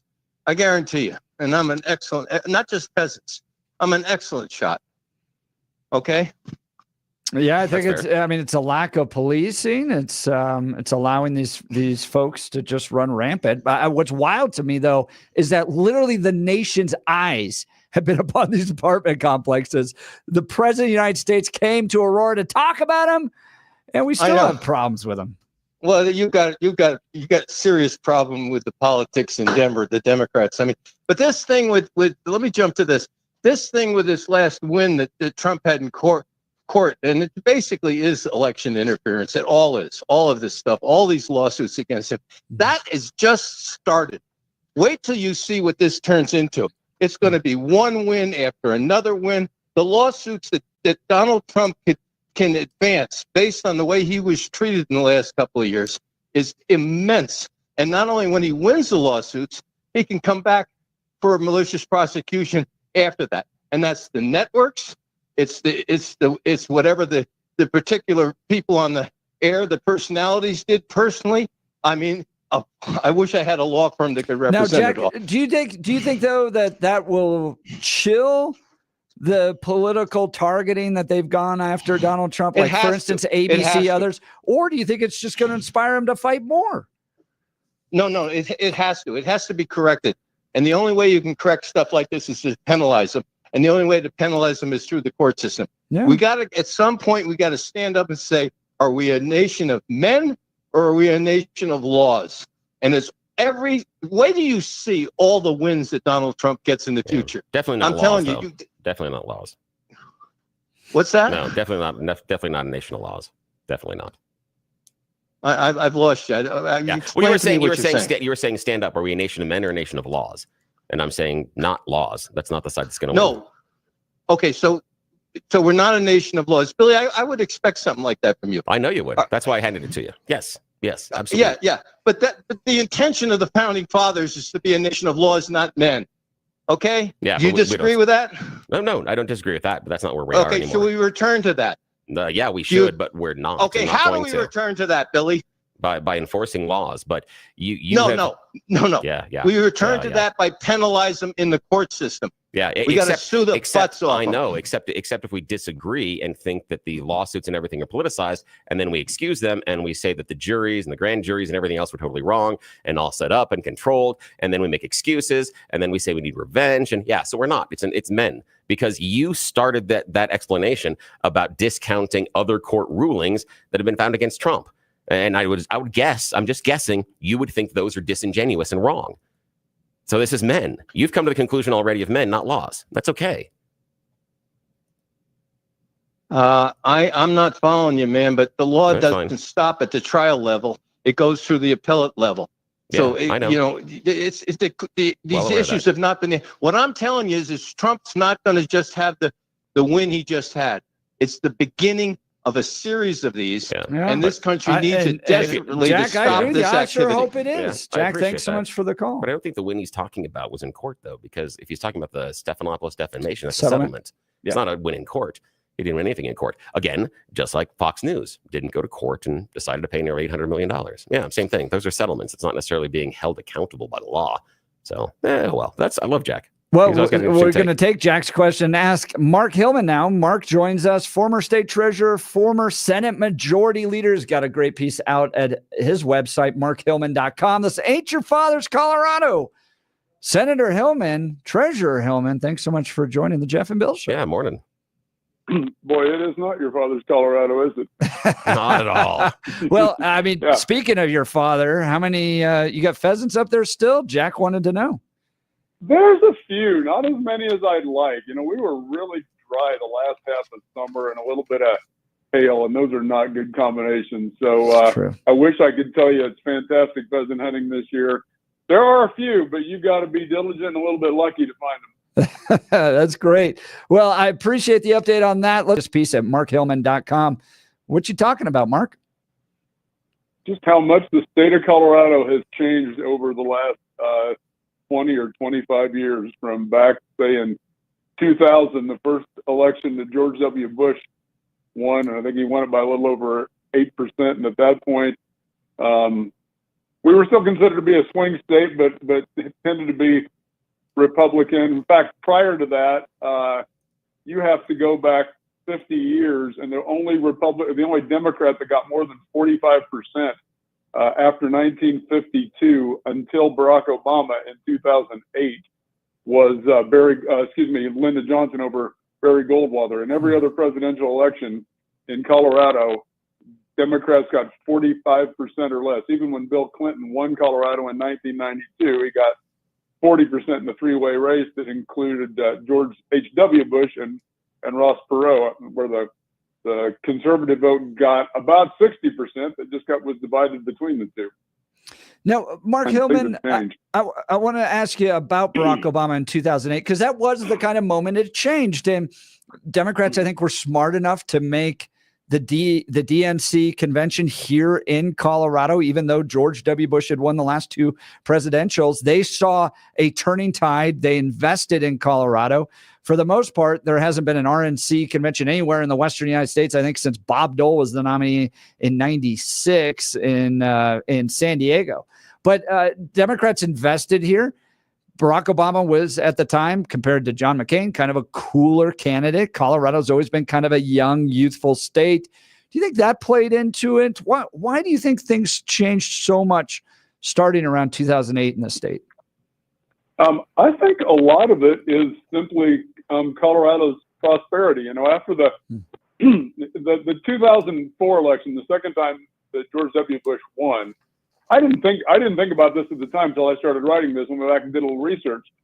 Bush went from 2000, when he won the Electoral College, but narrowly lost the popular vote. 2004, he wins the popular vote too, so I think he expanded his margin by about 2.5% nationwide. But in Colorado, instead of expanding his margin, it was cut almost in half, from a little over 8% to just under 5%. And in that election, also, the Democrats won control of the state house and the state senate, while Bush was carrying Colorado nationwide. So I think that 2004 election was really the one that was pivotal. And you ask, why did it happen?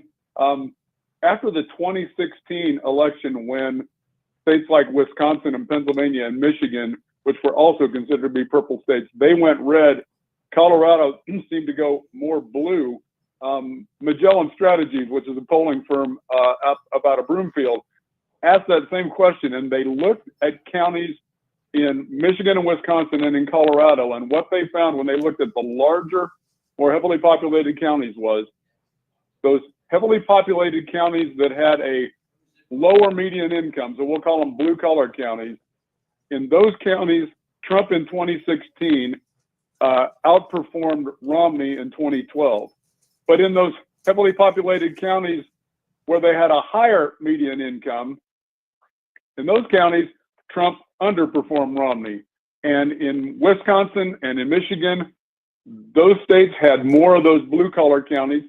Colorado, in some respects, our prosperity may be our undoing as far as partisan elections, because Colorado, more of our heavily populated counties have higher incomes. And so in those counties, Trump did not perform as well as Romney. And yet, when you look at larger blue-collar counties in Colorado, sort of like the exception proves the rule. Pueblo County is a perfect example. It's, for all my life, it's been a Democrat stronghold, very strong blue-collar union community, and Donald Trump won it in 2016, narrowly lost it in 20, and won it again in 24.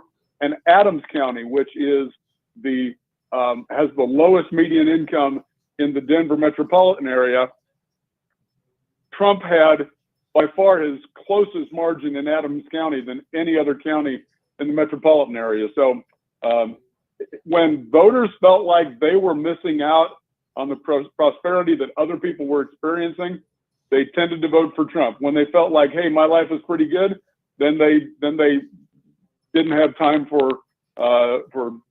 Trump and his style, I guess I'll say. Talking with Mark Hillman, former state treasurer, former Senate majority leader, markhillman.com. He's got a piece over there. This Ain't Your Father's Colorado. How much, I've got a few other questions on this. How much does college education, you think, fit into this? Colorado's the top 2 or 3 states in the nation for college education. So we've seen a lot of shift there where college educated people are going more towards Democrats these days.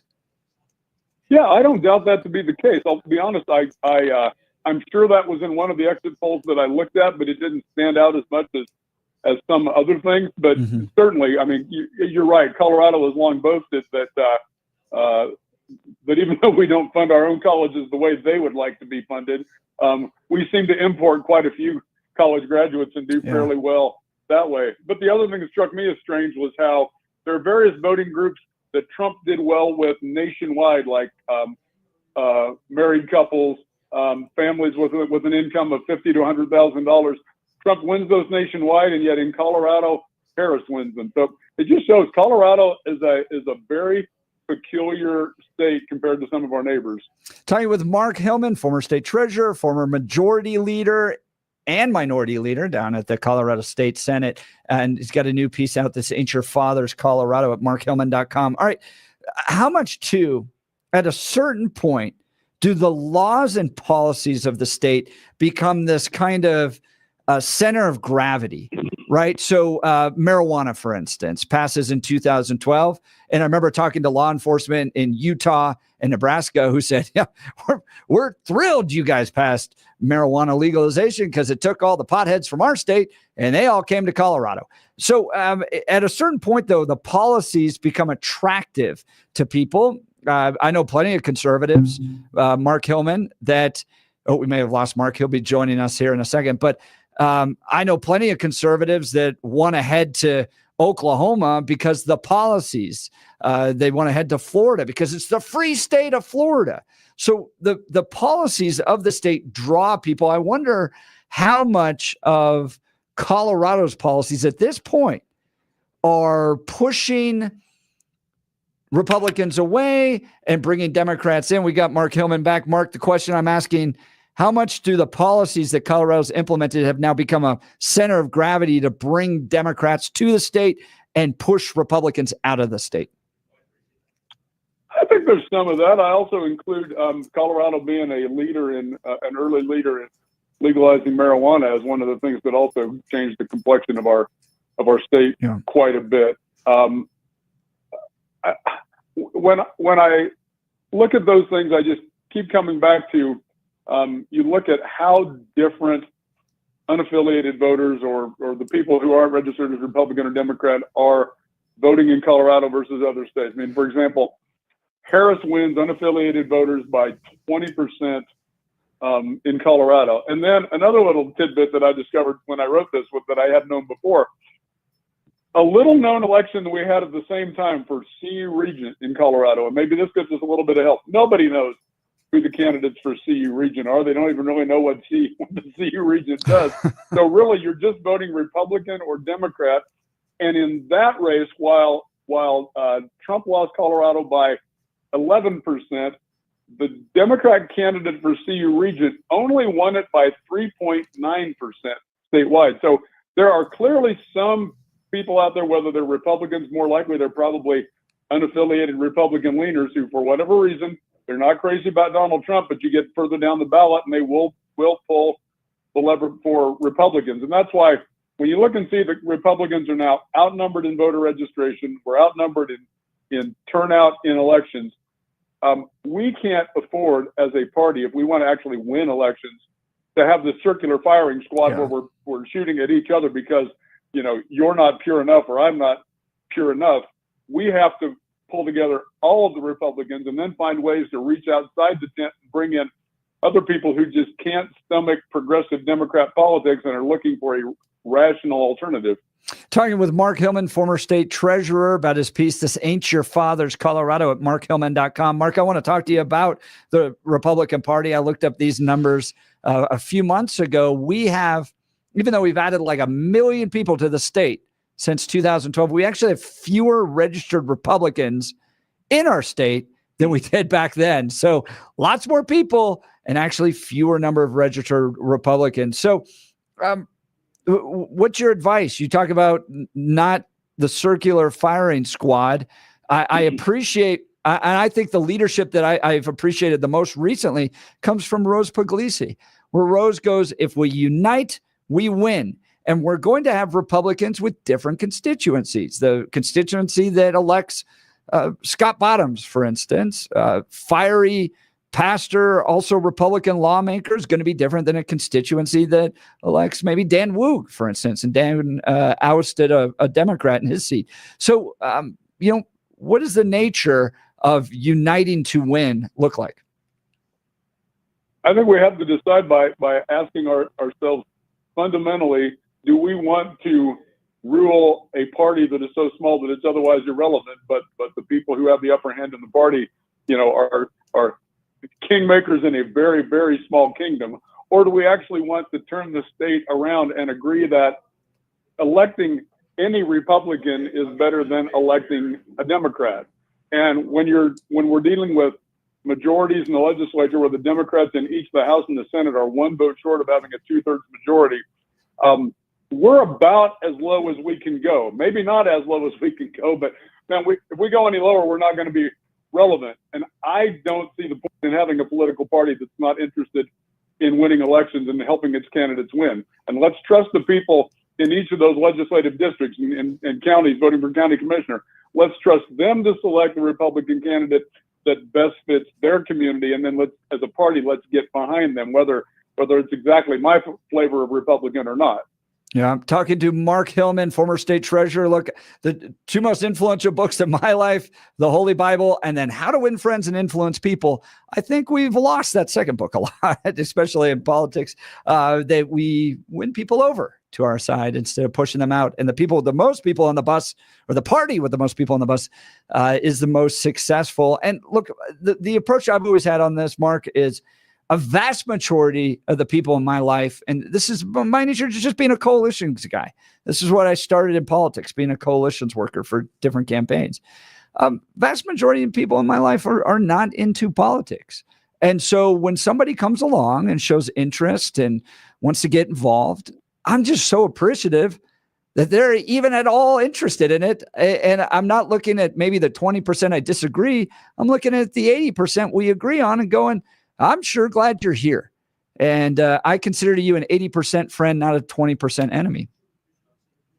And those are people whose votes are gettable. The folks who are not political geeks like you and I are the ones who tend to make their decision on election day or coming into election day based upon, do I feel like the economy is getting better for me? Do I feel like there's hope by continuing down the same path of the current president, or do we need to do something different? And do I feel like a political party cares about me, or is purely buried in fostering purely its own agenda and doesn't want to talk at all about what's important to me? And I think as Republicans in Colorado, we've got to learn to listen to those people whose votes we need. Now, that's interesting. Mark Hillman, former Colorado State Treasurer and Senate Majority Leader, joining Jeff and Bill live, talking about how this is not your father's Colorado. If you've been here for more than 4 decades, the dramatic change you've seen politically in the Colorado landscape is incredible. Now, what I want to talk to you about, Mark, is you're talking about the idea of allowing the Republican Party to listen to more voices. How do we square that circle with the push to alienate unaffiliated voters out of the primary system. The Colorado Republican Party says that this is a purity test, that if you're not part of the group, you can't help them select their primary candidates, because it should be about who's pure enough. And on another note, we have organizations that constantly call out current Colorado Republicans and label them as rhinos and try to push them out of the party. How do we get around squaring that circle for the Colorado GOP? Yeah, that last point I think is the first and biggest root of the problem. When you're more concerned about driving people out of your party, then you're clearly not going to be reaching outside the tent, because you keep trying to make the tent smaller and smaller. And I honestly, other than for folks who use it as a grift machine to send out fundraising emails and letters, to spend it to help their own friends, but not to advance party politics, I don't get why that's ever a winning equation. The fundamental job of a political party is to win elections and to build majorities and to grow your numbers in the legislature, in local office. And right now, the leadership of our state Republican Party seems more intent on driving insufficiently pure Republicans out, and not even just out of leadership, but I mean, I've been to the last two state conventions, and honestly, I used to have a great time going to state Republican conventions. I have no desire to go to another state Republican convention for the simple reason that it used to be fun because you had like-minded people, and there might be a crank now and then. But man, at the last two, there have been people who are just rude, and who, I mean, if we were home, I'd take you outside and we'd have a little conversation about manners and treating other Republicans that way. Talk about Jeff mentioned how to win friends and influence people. Boy, our current leadership in the Republican Party just doesn't get it. And I think you're right. The leadership in the legislature is the one that actually has to live with the outcome of elections. And so they're the ones that are trying to broaden the tent and bring new voters in, because they've got to live with the results. Our state party doesn't seem to be too interested in that, because they can spend the rest of an election cycle demagoguing both Democrats and Republicans. Now, talking with Mark Hillman, former state treasurer, he wrote a piece called "This Ain't Your Father's Colorado" at markhillman.com. I guess, look, I move in between all these different groups, including the more right-wing, hard R conservatives. What I found about them is that their primary motivation is making sure that Republicans live up to Republican principles. And when they challenge somebody, what I've found is that they're just looking for a conversation. Oftentimes they'll say, they'll get a call back from a county commissioner or state lawmaker and go, look, I see your critique. Can we sit down and talk through what I'm working at, that type of thing? But oftentimes these sides line up and then kind of shoot back and forth. Well, you're too conservative, you're not going to win, or I'm not conservative enough. So I guess from my perspective, my question to you, Mark, is do you see some of those conservative groups as just trying to maintain and keep people committed to what should be conservative principles, Republican principles? I think we have to take that one step at a time, because for ever since 2004, to be honest, because prior to 2004 was the last time that Republicans had a majority in both houses of the legislature and a Republican governor.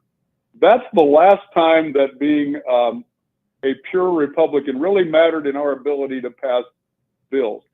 All these candidates who get out and brag about their ultra-conservative voting record, and I think I'm as conservative as any of them, what they're talking about are votes that were all cast on the losing side, because we have been so much in a minority that, yeah, you got a perfectly pure record, but you haven't made me any more free as a Coloradan, because you've lost what it takes to figure out how to win the majority, and then first of all be able to block bad bills, and secondly be able to pass good bills. So there are certainly those people who disagree with how a lawmaker votes, and they simply want to hear them out, and I appreciate those people. I always said, you don't have to agree with me all the time, but I want you to know where I'm coming from. Mm-hmm. And yeah, I'd like to know where you're coming from as well. But there are also people who think that they can show up to a town hall and just, yell and shout and threaten and beat somebody into submission.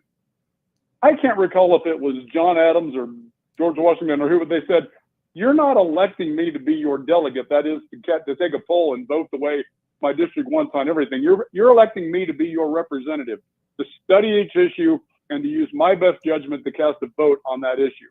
And when we do that, we got to give some deference to the people who are down there at the state capitol or in Congress, supposedly, if they're doing their job right, studying issues. And sometimes you have to choose between the lesser of two evils. We have to recognize that, and we have to give them at least some deference to the fact that they don't cast these votes without a fair amount of consideration, and nobody casts a vote trying to do the wrong thing. Talking to Mark Hillman, former state treasurer, his piece, This Ain't Your Father's Colorado. You can visit and read it at markhillman.com. I'm reminded real briefly of a story. The time Bill Armstrong went to Lyman, Colorado, the farmers were so angry at him. He was a state senator, or a senator at that point, U.S. senator, that they had him hanging an effigy. And he decided to sit down, have a direct conversation with them. And the title of the article written in the Lyman Ledger about it was When a Great Man Came to Town. And he stayed till 2:30 in the morning talking, figuring it out. By the time that the meeting was done, they were all getting their picture taken with him. It takes good statesmen to work through these issues. Mark Hillman, I really appreciate your time today. Thanks so much for joining the Jeff and Bill Show. Yeah, thank you. Gentlemen, thank you. Have a Merry Christmas. You too, sir. Merry Christmas. You can learn more about Mark Hillman at markhillman.com. You're listening to the Jeff and Bill Show. We are Denver's talk leader, News Talk 710 KNUS.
Welcome back to the Jeff and Bill Show.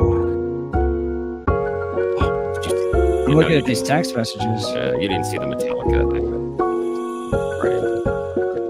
Right. They did their Helping Hands annual charity concert, and it's basically Metallica's charity that they had set up, and they did an acoustic set and an electric set.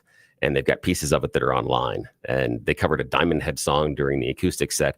And during the electric set, they played The Unforgiven 2, which hasn't been played live since, I think, 2016.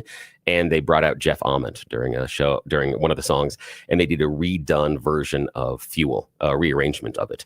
That was really cool. So again, Metallica fans, go check it out. It's absolutely incredible. We've been all over the place today, from have. school shootings to bounties for illegal immigrants to lesbian WNBA players to transgender lawsuits. Now Mark Hillman and the future of the Republican Party and why it's not your father's color. And Metallica. To Metallica. Yes, we hit it all. 8422 did great. You texted a very good. Your show is great and very informative. It's just one extreme to the other with you guys sometimes. Absolutely. 8422. Thank you. And by the way, the debates on the text message lines. Holy cow. Wonderful. That's going crazy. All right. Want to talk to you about my friends over at QC Kinetics. We'll get to that in a second. But first, you're listening to the Jeff and Bill Show. Denver's talk leader, News Talk 710, KNUS.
Well, welcome back to the Jeff and Bill Show. If you missed any of it, go to 710knus.com to download the podcast there. I want to talk to you about my friends over at QC Kinetics. Look, if you're dealing with pain, shoulder pain, back pain, maybe you're losing sleep because your knees and hips, let's start 2025 off the right way. With QC Kinetics, Joel in our office uses them. So they draw out a little bit of blood, get the plasma, and then they put that healing plasma back into your joints. And guess what? It reduces your need for surgery, drugs, anything like that. Absolutely awesome. You got to check out QC Kinetics, 303-900-8986, 303-900-8986, 303-900-8986 with locations in Aurora, Superior, Highlands Ranch, and the Springs. All right, Billy, what a show. Yeah, this was so much fun. This is why we're totally unique. Yeah, this is chaos and so much fun. And appreciate everybody's responses, text messages, calls. We love you guys. It is. You all make it great. Thank you for listening to the Jeff and Bill Show. We are Denver's talk leader, News Talk 710 KNUS.